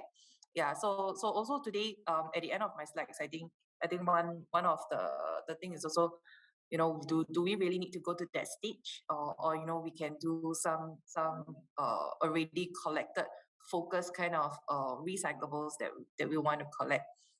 I think today we can talk more about that. So like I mentioned earlier, you see over here that we have two types of collection from different sources, and mainly they are from the municipalities, which is the housing estates and the residences, and then of course the industrial and commercial space where you have the shopping malls, hotels and whatnot. So these are our sources of waste, and the various collection, like I mentioned, the public waste, commercial and recycling, we break them into three parts. And for public waste, or rather normal general waste, goes through incineration. So we incinerate our waste in Singapore. And then of course the moment you do burning and you incinerate, you do have ash, and then it's being sent to the landfill. And then of course for the commercial space, what we do is just closed loop. You basically send it to an energy from waste plant, which also essentially is incineration. What we do is also to produce steam in a form of energy to supply back to the customers within the island. So there's this island that has heavy industries or the petrochem industries who would require such services. This is where we close the loop by producing steam for them in their use for their own application in their industrial day-to-day activities. So lastly, we have recycling, which I mentioned earlier. We have a material recovery facility called a MRF in short, to sort out the various recyclables that's needed, and it's being sent for onward recycling. I think today the question really is there any other sources that we don't need to go through the current conventional way of treatment, and instead of going through the stages, can we stop over here, and then we decide what kind of waste we want to produce, what kind of end product we want to see, and that can be economically viable. In fact, that works. Yeah. So then also another of what I mentioned earlier is particularly for recycling, to see if there's any other items or any other products that can be derived from cleaner waste streams that's already sorted at source. Yeah, so in that sense, you don't commingle the recyclables into one bin. but you already have a source aggregated kind of function that's catered for the public. So I think this is being stated in our challenge statement as well. And largely it's really the TI, we are looking at TRL of 6 and above, and able to really demonstrate the capabilities of turning waste to other useful products and resources. And as you are already at TRL 6 and above, I believe that you would also be ready for a pilot setup. In Singapore, we do have so in Sembcorp we do have other arms like our urban developments as well as our renewables sites that's in China, India as well. So or the closer to home, Indonesia or Vietnam. So I think these are areas that we can consider and can look at as well, aside from Singapore. But we always can start from Singapore as a pilot, as a start as well. So ideally, what we hope for is for the fact that you get up to 70% or rather 70% at least of waste that's being collected, be able to treat for recycle, for into other products or other resources from your treatments or from your solutions that you provide. So of course, then the cost is something that we hope can be included in your proposal as well. So finally, I think the opportunities that we can have from this proposals are really to be able to fully commercial look at the solutions and to deploy them into the sites. We do have in-kind test sites that we are open to trial and to pilot, and also feedstocks, as we are also the collectors. So you definitely need feedstocks for the kind of solutions that you want to implement, and if suitable, we do have the feedstocks that we can explore as well. Yeah. So with that, our end here. So thank you. All right, thank you so much, Regina, for sharing and providing us insight into Sembwaste's sustainability targets as well. Next up, we have Alice Brush, Packaging Manager from Shiseido, to share about the challenge statements. Alice, the floor is yours. Good afternoon, everybody. Can you see my screen? Yes, can go full screen. Okay, yeah, full screen. Sorry. Right, okay. Can you see well? Perfect.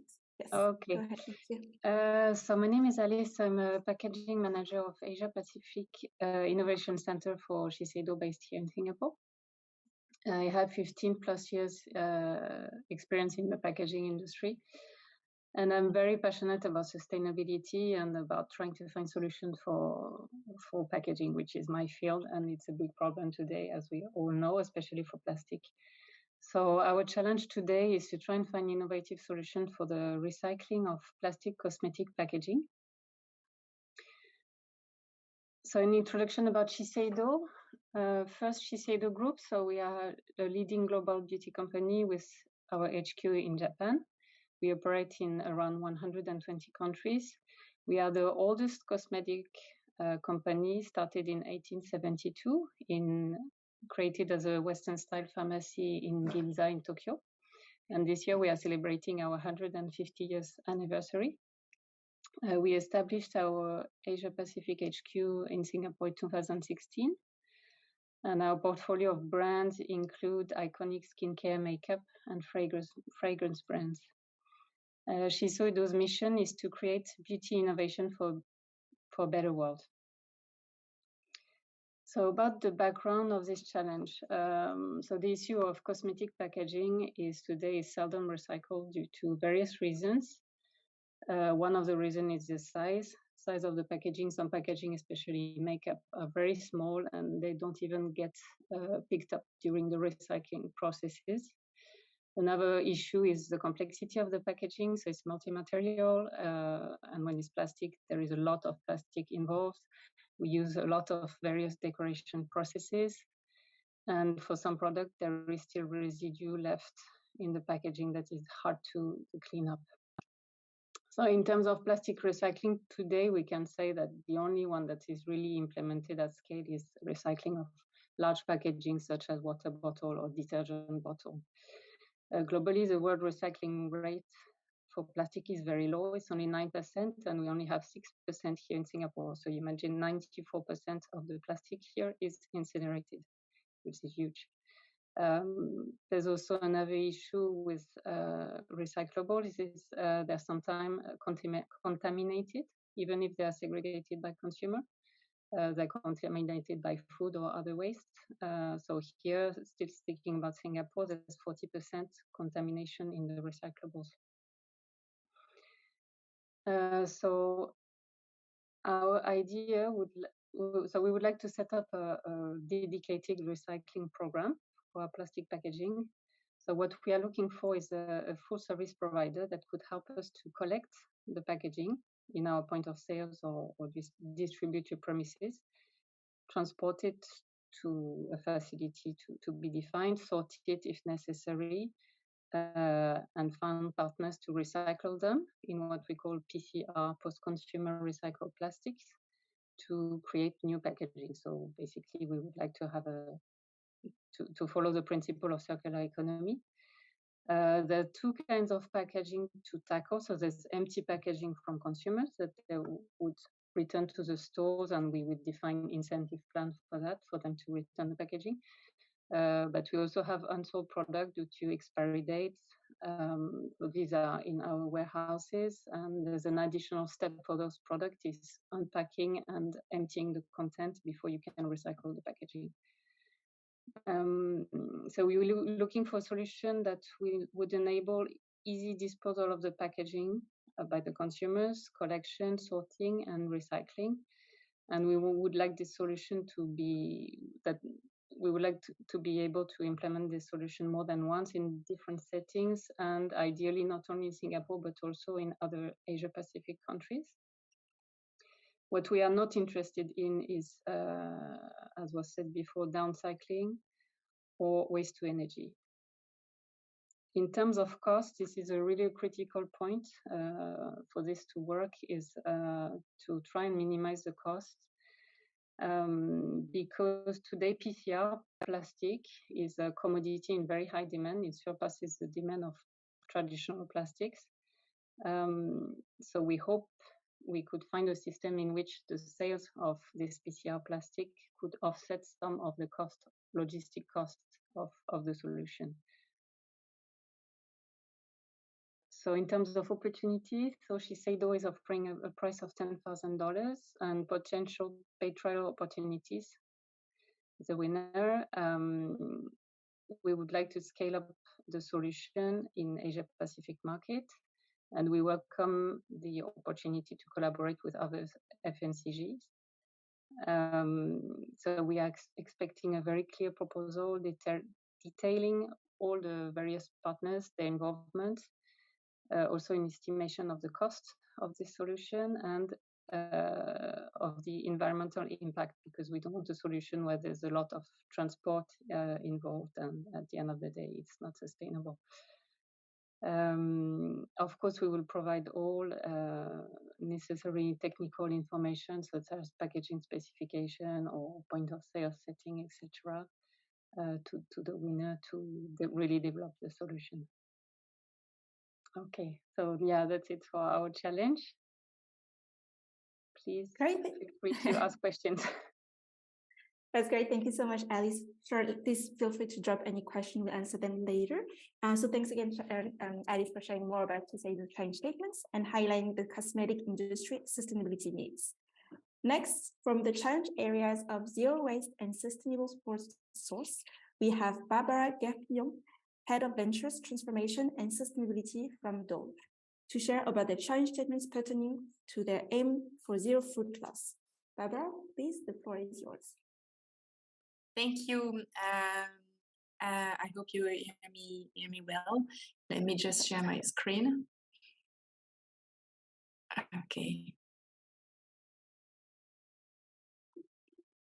Sorry about that. You can see my screen? Yeah. Yes. Yes. Okay. Cool. Yes. Hi everyone. Happy to be here for this new SOIC challenge this year. So Dole Sunshine Company is headquartered in Singapore, acquired by Itochu back in 2013, and we are one of the world leader growing, sourcing and distributing both packaged and fresh product around the world. Most of our plantations are in the Philippines and in Thailand. We have about 40,000 hectares of plantations. And we are selling our fresh fruits in Asia and our packaged fruit, as you can see on the screen, in the rest of the world.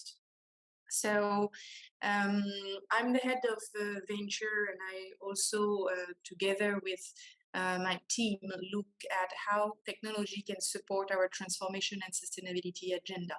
We have launched in 2019 the 6 Dole Promises, which is about feeding 1 billion people by 2025, reducing food waste sent to landfill by 2025, reducing zero fossil fuel-based packaging, reducing the amount of sugar in our packaged product, reaching net zero in our own operation by 2030, and increasing the shared value to all our stakeholders, including employee, smallholder farmers, and shareholders.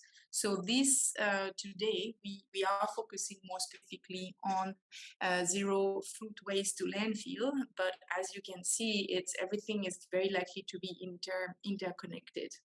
We have launched in 2020 the Sunshine for All Fund, which is a $2 million fund, allowing us to develop pilots, supporting startups and innovators around the 6 Dole Promises. So a little bit more background on our promise number 3 on zero food loss sent to landfill. Last year, out of all our banana waste and fruit waste in general, 17% have still been sent in landfill. And this is certainly absolutely not acceptable. We are today looking for solutions that can help us to reduce that number to zero and upcycling 100% of it. So if you download on our website our latest Dole Promise report, you will see the different activities and different work we have done for us to reach 17%. But the road is still ahead of us. We need to be to zero. So what I'm going to share with you today is all the current fruit waste stream that we have in our different facilities. So we are mainly producing bananas and pineapple. These are our 2 biggest origin in terms of fruits. So we are looking at leftover from bromelain processing that we're extracting from the skin of our pineapple, sorry. We're looking at leftovers from the pineapple green fiber processing, anything linked to the core of the pineapple, which we may not be using. The waste resulting from the solid juice, the juice production that we are doing for our pineapple juice, the banana peel, whether it is yellow or green, and on the papaya side, we have a little bit of papaya, and we have a lot of papaya skin, papaya seeds, and from which we're making oil.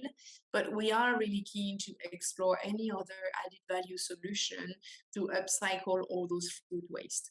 The ultimate goal is to avoid us to send any of these waste to landfill, which unfortunately contribute to our greenhouse gas emission.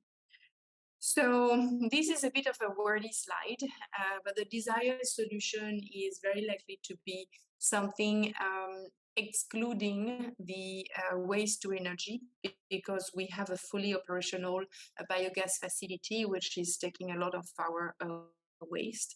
But any solution that can help us to add more value, either for us or for our smallholder farmer, to all the waste we are generating. The solution needs to be fairly advanced, so it needs to be a little bit more than just an idea on paper and a little bit more than a test in a lab. We're looking for something that can potentially be tested on the field on the ground with our in our facilities. We need to have a clear understanding of, if we're talking about food technology, what potential claims we are able to make out of the solution. And overall, we will try to keep a very open-minded when it comes to new ideas and new solutions to repurpose the waste that we have.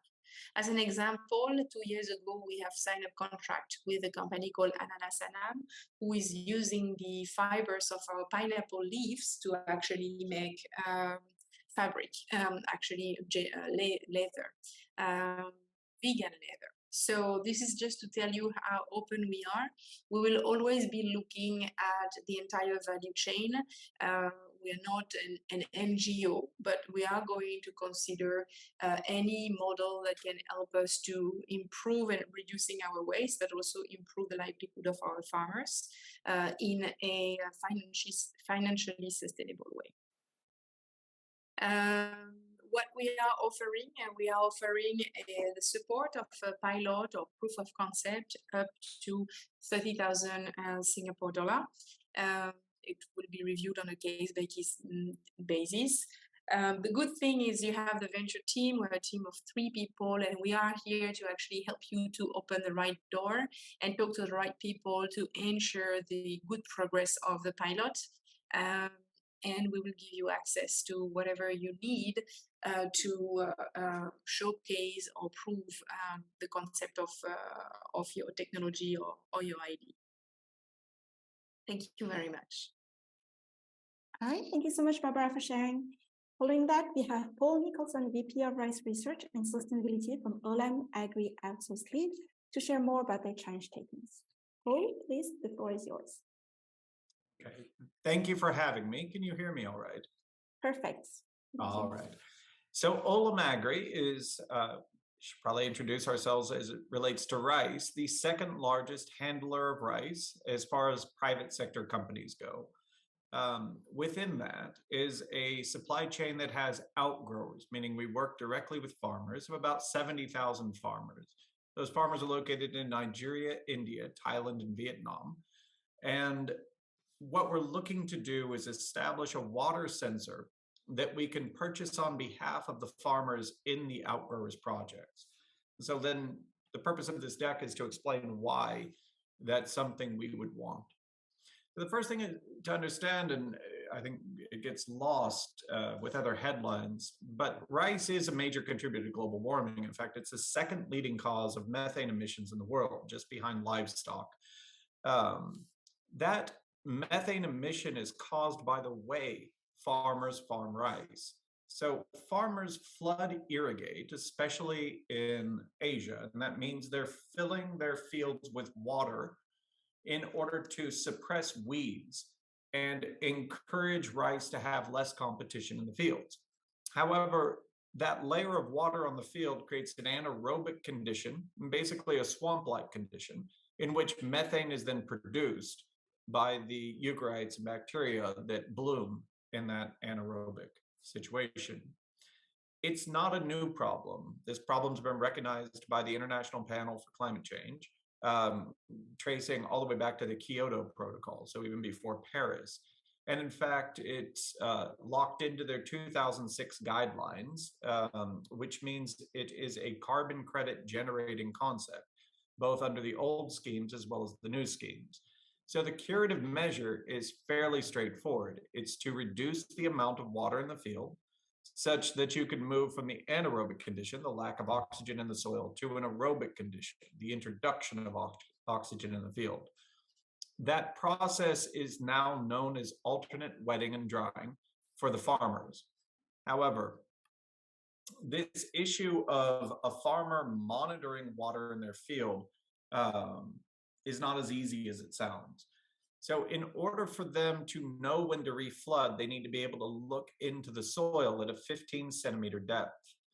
The way they do this today is they dig a hole 15 centimeters deep and they drop a PVC tube into that hole. They drill holes in that PVC tube and then they monitor the water level as they look down into the tube. So they have to be at the field in order to monitor when they need to reflood.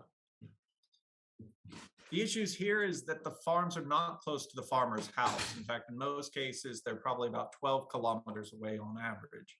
Monitoring then is a physical job, so it requires time and transport in order to get to the field and understand the water levels to decide whether or not flooding is necessary.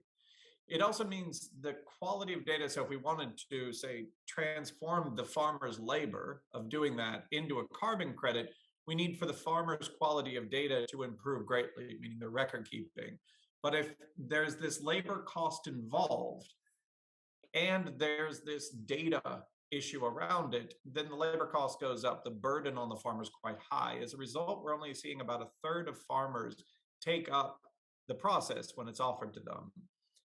The generation of income is fairly big because most rice farmers are less than 2 hectares around the world, very small holder farmers. And the opportunity then is fairly large because there's 144 million rice farming households around the world, of which 80% are using flood irrigation. So digital solutions for water monitoring have scale potential, and they also have a niche in the market because they'll reduce the labor burden on the farmers. The trick then is consistency and cost. The current water sensor generation that's out there will cost you upfront for a smallholder farmer whose income's low, about $30 to $75 on outlay.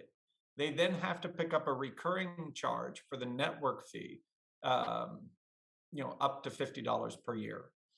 Now, that financial burden is restricting the digital solution that would reduce the labor cost. The other issue is once they pay the fee, so far the water sensors in developing Asia are fairly unreliable. For some of these sensors, up to 2/3 of them fail in the field for multiple reasons. Sometimes they were poorly manufactured. Sometimes there's network issues that were unforeseen. And sometimes they just degrade in the natural environment, whether it's insect attack, bird attack, or even dust that degrades their performance. As a result, then we can't trust the data coming from the water sensors in order to verify the activities in the field. There's also questionable longevity issues with that $30 to $75 upfront cost. Some of these water sensors, even the ones that work, will only work for a couple of seasons before you have to repurchase. So all of these are restricting uptake. What we're looking for then is for a cheaper cost. So what we think has happened in the market to allow for this is the cost of controller boards, whether it's Arduino or Raspberry or any similar brand, that cost of controller board is fairly low. Some of the component pieces seem to be low as well. So we think it's time for reinvention with social connectivity, such as WhatsApp or Line in Thailand, also being there, and smartphone uptake improving. We think there's a chance for a new generation of water sensor at a low cost. Within this low-cost environment, we've seen the price as low as $8 with very minimal annual fees. We think this can be knocked down further, and that's the challenge. What we're hoping to see is a $5 water sensor. From that, then, in the network of farmers as well as partners that Olam carries, whether that's GIZ or IFC or IFAD, these funding agencies that look for development improvements and attached to the carbon credit consideration, where there's also multiple interest, we think there's a large market here.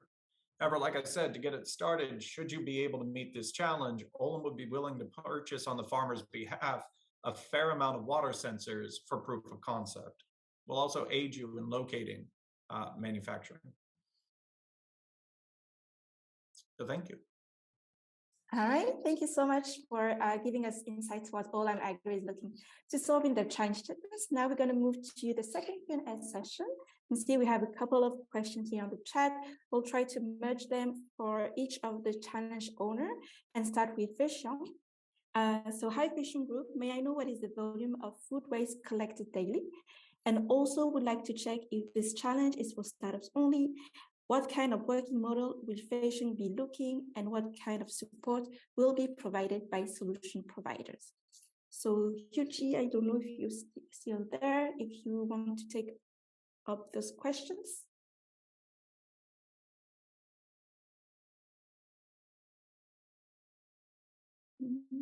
All right, I think we'll just move on to the next change owner. So for hire, Maureen, are there any filtration methods that have been tried earlier?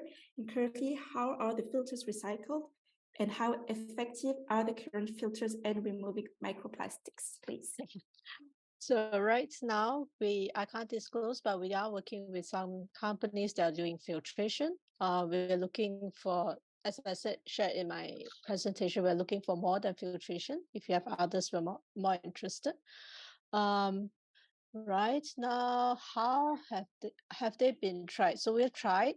Problem one, it's not really what they claim. So the effectiveness. So the next question, sometimes when we test, we find it's not as effective as they state. So that's why we're looking at something that's tested, proven, and we also need to test and prove it in our labs.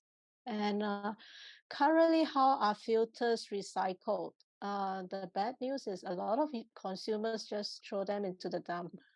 So this is one thing when we build the next solution, we really want it to be fully circular. If it's going to be recycled, we should indicate that it's 100% recyclable. I hope that answers the question. Great, thank you, Maureen. No problem. I think next question could be for Dole. So Barbara, what is the volume of food waste we are looking at? Example, banana peels, solids of juice, centrifuge. And how does Dole manage food waste at the moment? So I won't have the details per specific item, but today we have about 56,000 metric ton of banana waste in general. And today we are looking at upcycling this banana waste, the green banana waste, into green banana powder, which is a resistant starch product in high demand around the market to provide nutritious food. So that's one thing. You will notice that I talk a lot about banana. On the pineapple side, actually, most of our pineapple waste, so let's say when a product is not good enough to be put into our cans or sold as a fresh product, is actually used either as a compost or a biogas facility to produce energy. But on the pineapple side, we are looking at how can we potentially extract more value from the pineapple skin or the pineapple core. And that's why I'm looking at the solution around the food tech environment, the food tech industry. On the banana, we are also looking at food technology, but we are also open on things that can help us to reduce the amount of waste overall on the banana side. One thing I can also share is the big challenge we have to manage our fruit waste is the cost of disposal. So when we are thinking of testing out a new solution, testing the solution is good, but we will also jump into the potential business case and make sure that we are not transporting any waste. And usually the solution we will be looking at will need to be within the Philippines. So that's something I should have mentioned before, because it becomes very unprofitable to actually send product which is waste and mainly water into other area with through a boat. All right, thank you so much for your answers. Now next for Shiseido, Alice, we currently have a solution to upcycle plastic waste and husk waste, such as cosmetic packaging, HDPE waste, into sustainable building materials. Is Shiseido interested in this upcycling or just focused on recycling its waste into cosmetic packaging? Thank you. So no, the target is really to recycle packaging to packaging. So for me, yeah, it's a kind of downcycling if you turn the plastic into a construction material. So we don't want to go into this. So it's really plastic to plastic. Thank you so much for the answer. Then I have a question for Sembwaste. Has Sembwaste tested any solutions to tackle this problem, and what is the current estimated volume of waste collection we are looking at? Thank you for the question. Yeah, so for now, to be honest, we have not tested any solutions with regards to waste, and particularly so biomass and whatnot, I think they're still fairly nascent. Whereas for food waste, we do test some food waste compost or digester system. I think Fei Siong Group has mentioned and adequately rightly pointed out on the current solutions that we have right now may not exactly be suited. For example, if you have food waste compost, firstly, who else needs compost? And is there any landscape that's needed? So it's really the end-to-end and the local space that we are looking into and really thinking about. So we hope that solution is able to think end to end, be it food waste or textile waste or plastics and whatnot. We're open to that. As to how much recyclables or how much waste we collect. For recyclables, it's really around 80,000 tons or so per year, and then whereas for waste itself, because there's two parts, right? There's public waste, and public waste goes straight to the incineration plant. For commercial waste, it's really a smaller, maybe 1,000 tons per day kind of solutions that we are looking at. So yeah, something to consider and something to work along that line. We're open towards doing a small scale, maybe a 1 ton kind of solution. So we are open for that. All right, thank you so much, Regina. And then last questions for Olam. So Paul, are you looking to own the IP developed? And have you tried Arduino or Raspberry Pi solutions? And are you open to this solution, or are you looking at other platforms? Right. So on the first question for IP, I assume they're asking about patents. The answer is no, but I understand in saying no, you may think that we wouldn't help you develop. However, that's not necessarily true. So if you needed help for development, we can help for development. There may have to be some sort of licensure or asset arrangement in order to secure those funds. But no, we're not looking to own this IP patent-wise, and so that can be moved out. Yes, we have tried both Arduino and Raspberry Pi, and we're very open to this style of solution. The way we used them in the past was actually to train farmers to, say, take an Arduino device and turn it into a water sensor. And we had some luck with that, but we would like it explored further. So we're very open to those style of solutions, those off-the-shelf solutions, where we're combining efforts in order to find that cost point where farmers can adopt the technology. So thanks. All right, thank you, Paul. So I think this is on time that we have for this second Q&A segment. So thank you so much to our challenge owners representative, Yi, Fang, Yuqi, Maureen, Regina, Alice, Barbara, and Paul for your time today and sharing more about your challenge statements and for clarifying our participants' queries. For any other questions, don't worry, we'll take them offline with the participants. Then moving on to our next Insights Challenge segment, starting off with the challenge areas of renewable energy and green buildings. It is my pleasure to invite Sean Yap, Assistant Director from Sentosa Development Corporation, to kickstart the sharing with Sentosa Development Corporation challenge statements. Sean, please, the floor is yours. Hi everyone, nice to meet you. I'm Sean, an Assistant Director for Sustainability at the Sentosa Development Corporation. Our challenge statement here is on deploying novel applications of solar on Sentosa to maximize our solar energy harvesting and to meet our climate goals both for Sentosa and Singapore.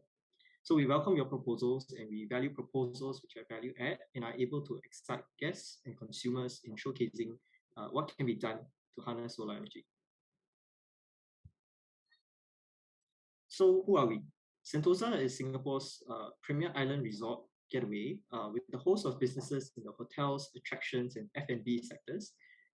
We are quite a microcosm of Singapore, and climate change poses an existential threat to us, particularly with rising sea levels. So sustainability is being more and more ingrained as a major consideration in our operations and development. We had set our Sustainable Sentosa goals last year. Firstly, for the whole island to become carbon neutral by 2030, And secondly, to be an internationally recognized and certified sustainable tourism destination. Now, you may have seen in the media some of our milestones that we have achieved, showcasing that we are serious about sustainability and we take concrete actions to turn the initiatives into reality. And we're certainly looking to do the same for this challenge statement. We're grateful to Enterprise SG, the organizers, and the SYC community in general for our past successful challenge statement winners. You've seen Big Tiny in the video earlier, but there are also other winners such as Blue Energy, who won last year for harnessing tidal energy.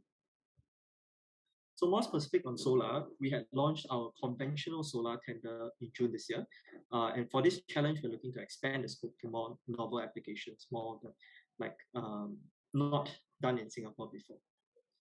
So these would include non-conventional locations and structures such as vertical facades and so on. And so we are looking for win-win type of solutions where there are benefits also not with regards to the solar energy that you can gain, but also solutions that can yield brand value and experience benefits, because Sentosa is a tourist destination, and we also would like to see benefits that angle it from such an angle.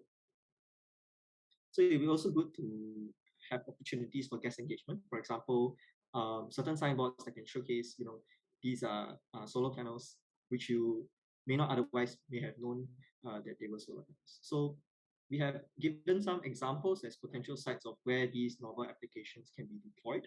I'll go through them briefly. So Siloso Skywalk, there is an east-facing facade that's currently covered by decorative material. This is one area that the vertical facade PV can be deployed. We also have heritage-style rooftops, tiled pavilion roofs along our beaches, as well as Sentosa Golf Club. These have potential for technologies such as solar tiles. Notwithstanding that, we're not closing off the challenge statement to any other locations on Sentosa. And we have listed the others in the others category, things like our cableway stations, just not the rooftop, because those were covered under the conventional solar tender. So certain requirements for our challenge statement are that these would definitely have to comply with the relevant regulations. But caveat is that SDC is probably well positioned to link solution providers up with the relevant regulatory agencies and the relevant departments to help to push through clearances if needed, and perhaps even showcase it as a sort of sandbox kind of manner. Just to elaborate a bit on what we are looking for, I think we will also have to assess proposals based on performance criteria on how much solar energy that you will be able to harvest. We will use metrics such as your efficiency performance criteria based on your watt peak per square meter, and how much energy you will be able to generate in a year. And then we'll put that against what commercial factors that are provided, and you'll be assessed based on your payback period or return on investment or similar metrics. Certainly for Sentosa as a tourist destination, we look at design and aesthetics quite seriously. So these must be able to blend in quite well with the infrastructure that we have here on Sentosa. I think for the other considerations, if this were to be implemented successfully, I think it will be a no-brainer for other locations and other precincts to be able to adopt similar solutions. And so, yeah, as mentioned earlier, I think we are looking for win-win.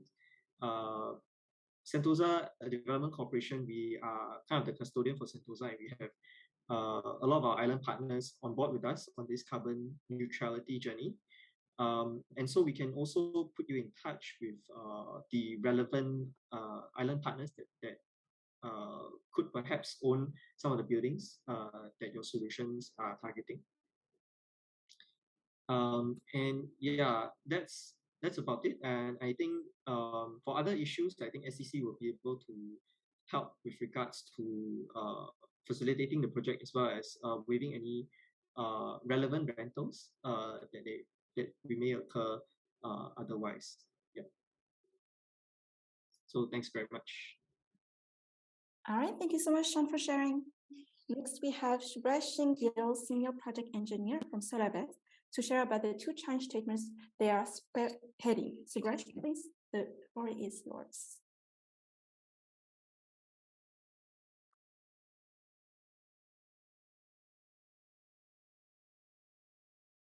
I think you're muted for now.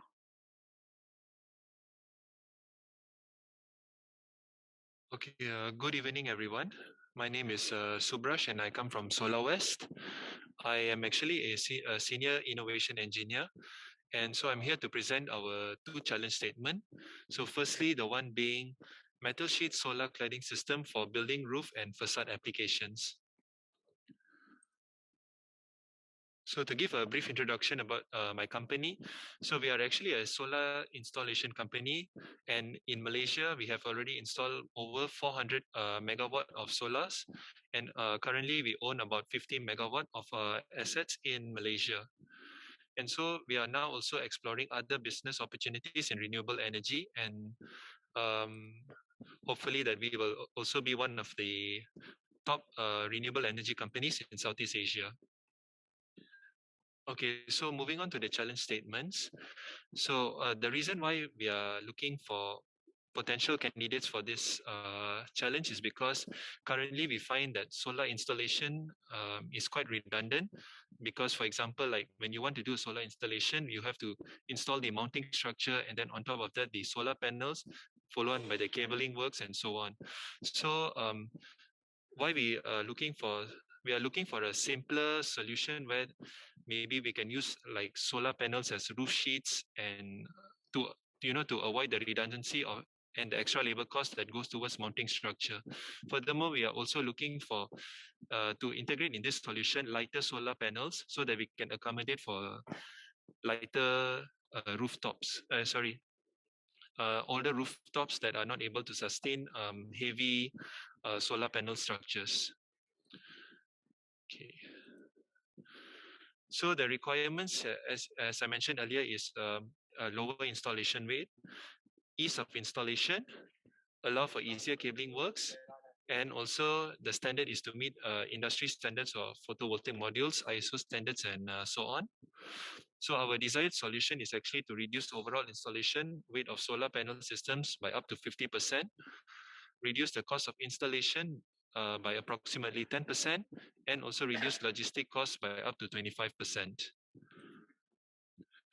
So here for potential opportunities, we see there is definitely a big market, because we have encountered cases where we have potential clients, but because of their existing roof structure, they have to do additional roof strengthening. So this increases the cost of projects.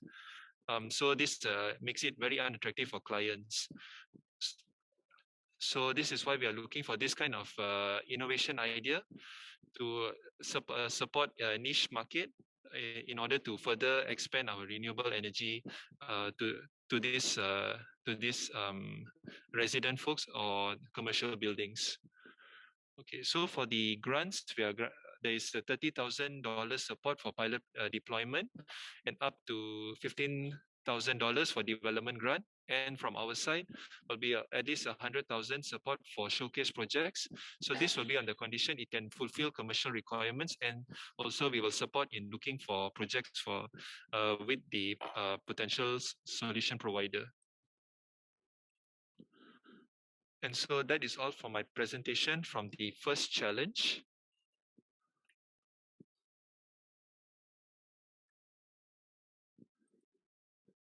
And so for my second one, we are looking more for a digital solution, which is the solutions for a peer-to-peer energy trading system between buildings. Okay, so we actually do see some potential also in this market, because we also, after doing some small market research, we find out that there's actually there are some buildings that produce too much excess energy. Maybe that there in some cases because of the regulations and authority interventions and so on, that disrupts this that maybe do not allow you to sell back a lot of energy. So this is definitely wasted. So we want to come up with an idea that rather than curtailing this energy, we want to have like maybe interconnections built between buildings, and maybe this prosumer is able to supply energy to nearby consumer buildings, and this will maybe support also them in driving down electricity prices from renewable energy, because they definitely want to sell at a competitive rate. Okay, so for the basic requirements are to allow owners to sell, owners which are prosumers to sell renewable energy to other buildings at competitive rates. And this system must be monitored by AI or learning system, because from the simple study that I conducted is that some peer-to-peer pilot projects, that when they conduct these projects, they only sell a fixed amount of energy to certain buildings. So I want this to have a more flexibility, where consumers who purchase this energy can purchase this energy on a I would say on-demand basis. So if they need more, then they can request for more. If they need less, then they can request for less. Okay, and also the platform also has the ability, must have the ability to store data, so the AI system can work better based on historical data. It can also auto-adjust how much energy does one building require. So our desired solution is to reduce electricity prices generated by RE by up to 10 to 15%, and increase the number of businesses, commercial buildings using clean energy by up to 25%. So here's an example of a diagram that I took from the Malaysian government based on their pilot project. So we have a prosumer, interconnection, and here is the consumer that is purchasing energy directly from this prosumer. And so for now, we still see this as a niche market. So that's why we estimate the number of participants in a pilot project will be up to 50 for the time being. And once if it's we see there's a commercial potential, then we want to scale up to 1,000 users. And eventually, if this is successful, then we want to be deployed to at least with a market potential of millions. And also for the grants for this project will be 15,000 for pilot, 15,000 for development grant, and also 20,000 from my side to support the showcase project once the product can fulfill the commercial requirements. Thank you.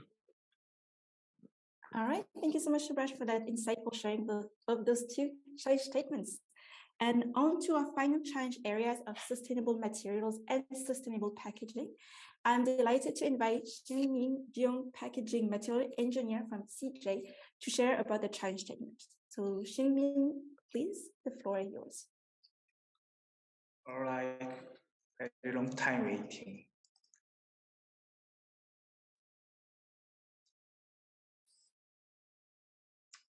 Can you show our presentation? I think you're sharing the wrong screen. Perhaps you want to switch screen. Thanks.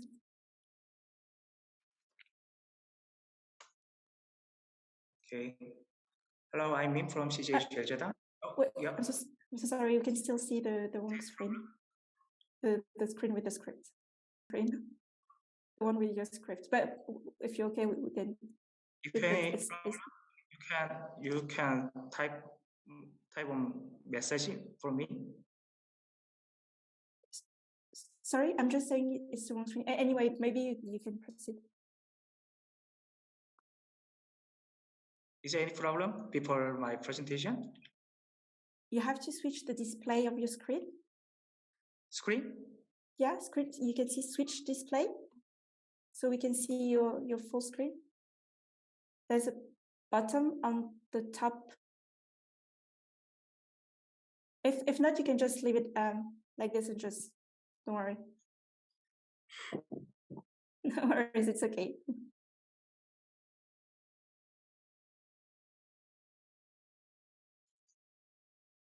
You cannot my screen. You cannot see my screen. It's the wrong one, but it's okay. Don't worry. Can you just go back to the normal one without the full screen and just move the slides? It should be okay. Okay. Thank you for joining the brief session and your interest in our company's problem statement presentation. For today's session, I'll quickly introduce our company, CheilJedang, Kim, which is seaweed snack. Kim is called Korean name. And our company's sustainability practice in packaging. And I'll talk about our current Kim packaging and challenges currently we have, and lastly, we will present solution what we are looking for. For a quick overview of our company, CheilJedang is a global lifestyle company which is leading the spread of Korean food and culture around the world. We are aggressively globalizing our business with location in more than 15 countries worldwide. To introduce some of our group's global work, we produced the Oscar-winning film called Parasite and participated in the PGA Tour and sponsored NBA Lakers uniforms. CJ Group started from CJ. CheilJedang is a food and bio company. We are the number one food company in Korea. As you can see, we have many different categories of food product, and because of that, we have many different type of packaging and challenging. And one of the example is Kim.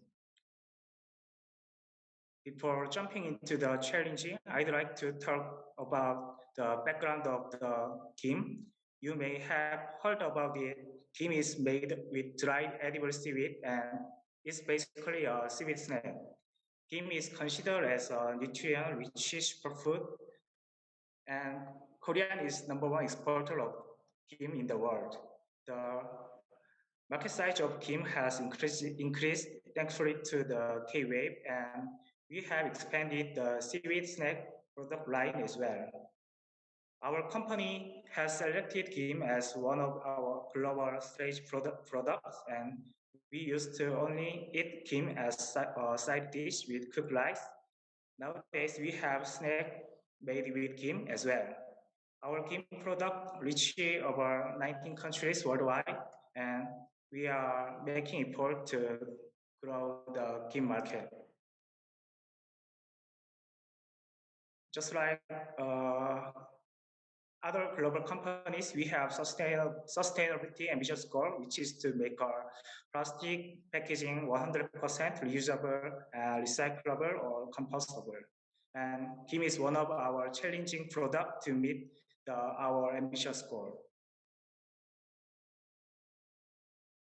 We have selected Kim as our open innovation project product because the Kim packaging is very complex and the product itself is very delicate. Our Kim is fragile and weak to moisture and easily oxidized in the air because it is grilled at a high temperature and coated with oil. The most our popular product is seasoned Kim. You can see the light imaging. It is contained in a monomaterial PET tray with silica gel packet, and it is packaged in a multi-layer aluminum film. Each layer of the multi-layer film has specific function, but it can be recycled. To recycle the multi-layer film, there are many steps. You can see the right imaging that it has to go through, such as mechanical, chemical separation or dissolution. And the recycling process is not up to the industrial scale yet. So our Kim product packaging multi-layer aluminum film is landfill or incinerate, and so the multi-layer film is challenging globally for the Earth. Our second problem is the excessive amount of packaging on Kim. It has silica gel packet and a holding tray.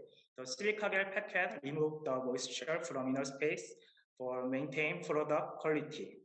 But it takes a lot of energy for making it, and it ends up landfill or incinerate. The holding tray protects the product from mechanical damaging during the delivery. As a result, they are imposing additional burden to our ecosystem.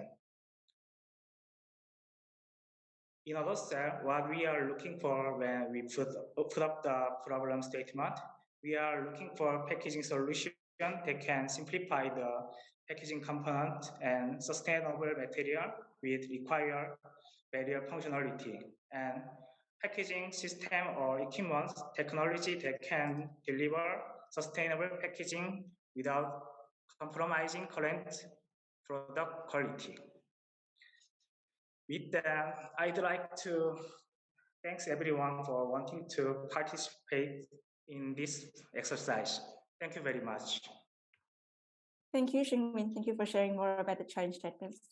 Next, we have Cindy Winatu, Director of Research Technology and Regulatory Affairs of AMEA Snacks from Kellogg's, to share Kellogg's challenge statements on the extension of oil stability.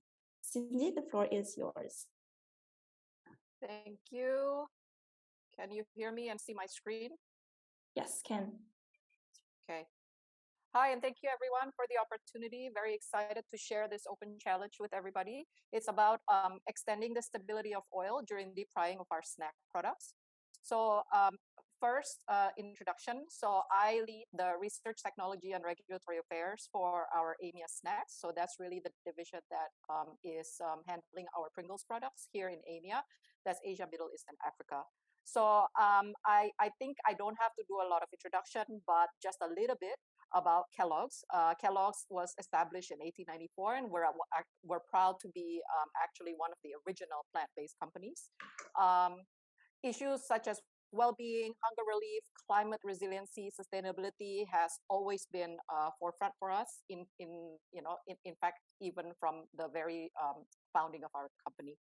Right. So we are very pleased to be able to participate in this sustainability challenge and hope that we can really get some interesting ideas from this. We acquired Pringles in 2013, and it is now our largest snack brand within the Kellogg's portfolio, representing over 2 billion in revenues, with growth in all of our region. Singapore is our AMEA headquarter, and we have a large manufacturing site for Pringles that serves the Asia Pacific region in Malaysia, just outside of KL. So that's a little bit about us. The background of this challenge that we have put forth is we're looking to reduce our impact on the environment and to reduce costs in doing so also by extending the life of oils used in Pringles manufacturing. The types of oils that are used in Pringles vary globally depending on what's locally available. Here in this region, we use palm oil. I don't think it's a secret that our end product contains up to 30% of oil, so we use a lot of oil in our Pringles production. This oil quality is carefully monitored for degradation during the frying process, and that's in order to protect the product quality and also to ensure the long shelf life that we have. So our product has a minimum of 12 months of shelf life. So this oil is discarded after reaching a threshold. And this discarded oil, what we call bleed oil, is then sold at a lower value, either as animal feed or for biofuels production. So we're really looking to reduce this oil waste that we have had to do because to ensure the quality of our product. We have considered in the past synthetic and natural antioxidants. We have considered also adsorbents for the removal of oil degradation products. We've also looked into possibilities to redesign our fryers. So these are some things that we have considered. And some of the major challenges we have faced before was the cost effectiveness of these solutions, also fit within our manufacturing footprint. So the solutions that we are looking for need to obviously be cost effective and also doesn't require too big of a change within our manufacturing, right?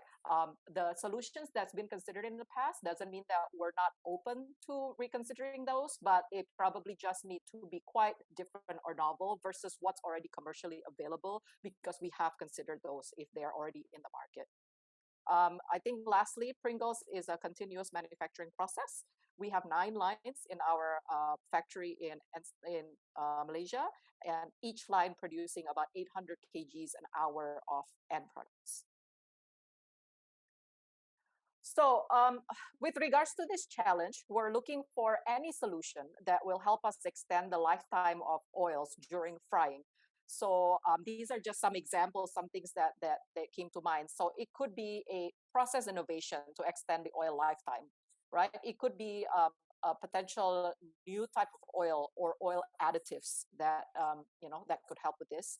It could be approaches to recycle the current oil on site, right? So maybe similar to like an oil adsorbent type of solution, but something different. And again, this is an example. It's not exhaustive list. Actually, we're looking for any other creative approaches out there. What we need is for this solution to improve the oil stability. We use total polar components as a measure of the quality of the oil. This has proven very effective for us in correlating it with end product shelf life. So we are open to considering other methods of measurement as long as it could still be correlated to the quality of product and its shelf life. Any reduction in total oil usage or oil waste can be considered. And to start with, this solution must be regulatory compliant for use in our region, so Asia, Middle East, Africa. With regards to the performance and other criteria, of course, we will consider the total cost and any changes in our operations as we consider the solutions, whether or not it's workable for us. This will be considered on a case-by-case basis, and same with cost target, because it could vary quite widely based on the solutions that are offered. In general, we are, of course, targeting no increase in the total cost of oil in use. So, for example, if the solution is an oil additive that incur costs, but as long as in total that reduces our oil usage accordingly, and our that we could still consider. With regards to the potential opportunity, we would first target this solution for a manufacturing site in Malaysia, which serves our Asia-Pacific markets. But of course, if proven successful, we will consider further rollout and implementation across our global manufacturing network. So we have plans in US, Europe, and Latin America. We'll cover up to 3 paid trials with a value up to 30,000 Singapore dollars in this facility in Malaysia here upon satisfactory proof of concept, right? So we'll be happy to review that, and then we can support the plant trials, and a prize money of up to $10,000 if the solution is proven to be successful in these plant trials. Thank you very much for the opportunity to share, and looking forward to receiving your ideas. Great, thank you so much, Cindy, for giving us greater insight to Kellogg's challenge statements. Finally, our last speaker for today, we have Lo Xiangying, Regional Innovation Manager at Health and Happiness Singapore, to share about CheilJedang. Over to you, Xiangying. Hey guys, starting my presentation. Glad to bring you through the last challenge for today. So a little bit about myself. I'm Xiangying. I'm the Regional Innovation Manager that's located in Singapore. We are part of the H&H Group. Quick introduction of who we are. So H&H Group, we are the global leader in premium nutrition and wellness. So we do have a couple of brands, consumer brands under us, from baby, adult nutrition, and even pet care as well. So in particular for this challenge, that's where we are fronting it with Swisse. So who are Swisse? Swisse, we are the #1 multivitamins brand in Australia. I hope you guys have heard of us. We have been in Singapore for more than 10 years. We have presence in over 14 countries right now. We basically operate within the dietary supplement industry, and then it comes in many different kind of formats that you will see, whether it's in your pharmacy or supermarkets and things like that. So these are just a very quick snapshot on the different product formats that you will see. Like you will have tablets, you will have capsules, you will have also other formats like powder, liquid, jelly, gummies, and effervescence. So I hope these are really very familiar for you guys as well in the dietary supplement industry. So coming to the challenge, this is where we are putting out the challenge to the solution providers out there. We are looking at developing a sustainable packaging material for dietary supplement. We are looking at particularly sachet and pouch formats that we want to really optimize recycling. But what's really, really important for us is also product stability. So as you see earlier on, so when we're talking about dietary supplement, we're talking about vitamins, minerals, health supplements, that could include like probiotics products as well. So a little bit background for ourselves. So CheilJedang, we did identify 4 sustainability pillars. And then really one that is relevant to this challenge is reducing our footprint on the planet, where we are looking at packaging as one of the ways. For dietary supplement, that's where, packaging is really, really key to ensure product stability of what we want to offer to our consumers out there. We are looking at solutions that are more environmental friendly. For ourselves, that's where we always look at what are the innovations, the latest solutions out there. A latest example would be Swisse, which we have launched a product that is made from bio-based packaging material, like the paper canister that you see out there. It's made from 70% recycled paper, and then the product itself is also fully recyclable. So that's an illustration of what we hope to replicate and then expand the use for other formats as well. So coming into this particular challenge that we have put in SOIC 2022, Swisse, we really want to find a sustainable sachet and pouch format for dietary supplement. We are looking at a target shelf life of 24 months. I think very often than not, the solutions out there, probably, it can be recyclable and things like that, but we have to compromise in terms of shelf life to something like 6 months. So that's not exactly very commercial viable for us.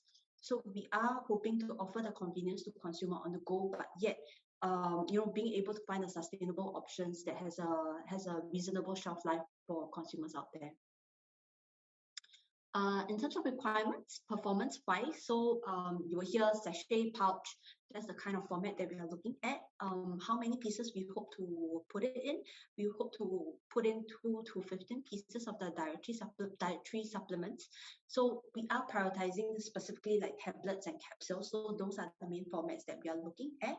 Then, it's really looking at the 5R different packaging framework.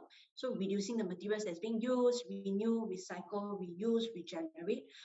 Looking a lot about recyclability, using recycled materials within the packaging options as well. One important thing to highlight is that the solution should ideally be compatible with our current manufacturer's production line. That doesn't require us to invest too much into capex to purchase new equipment, basically. A little bit more on the technical requirements. So when we are looking at the packaging solution, it should have the ability to maintain the physical integrity and stability of the products.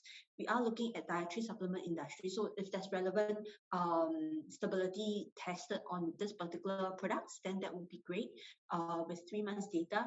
So like we said, the final products, we're looking at about 24 months shelf life. That's our target that we want to push it to. We will hope for you guys to share with us like the material specifications as well, to really basically demonstrate the technical feasibility of your solution that you're proposing. Mainly because we are in the Southeast Asia region, we know it's hot, it's humid. So if your solution is able to withstand Southeast Asia conditions, if you have stability data that is run for your solution, so that would definitely be a bonus for your entry as well. Some other things to be considered. We are focusing on tablets and capsules, but if you have options for gummies, powder, jelly, so that's really, really welcome. If you have a resealable zip, it's still recyclable, that's fantastic. If you have prototypes that you can share with us, please do as well. The last bit that I really just want to cover, it's the opportunity that we are looking at now. It's really partnering with you guys, the strategic partners, to really launch a solution together with a sustainable packaging format. This actually has huge legs to run. We do see it for global deployment. We do want to start off with Southeast Asia first. That's where we are based at as well. And other than Swisse, there's also other consumer brands that is under CNHi that we could deploy this solution for. On our part, in terms of resources, that's where we will come in to support you in terms of research and product development. We will do trials together. That's where then we would invest up to 60,000 Sing dollars for paid trial opportunities. There's also POC development fund, and we are also investing a prize money offering as well as a project seeding fund of Singapore $5,000. So that's basically a very high snapshot of what we have. More details you could find on our website, or if not, you can reach out to us as well. That's great. Thank you so much, Janky, for your insightful sharing.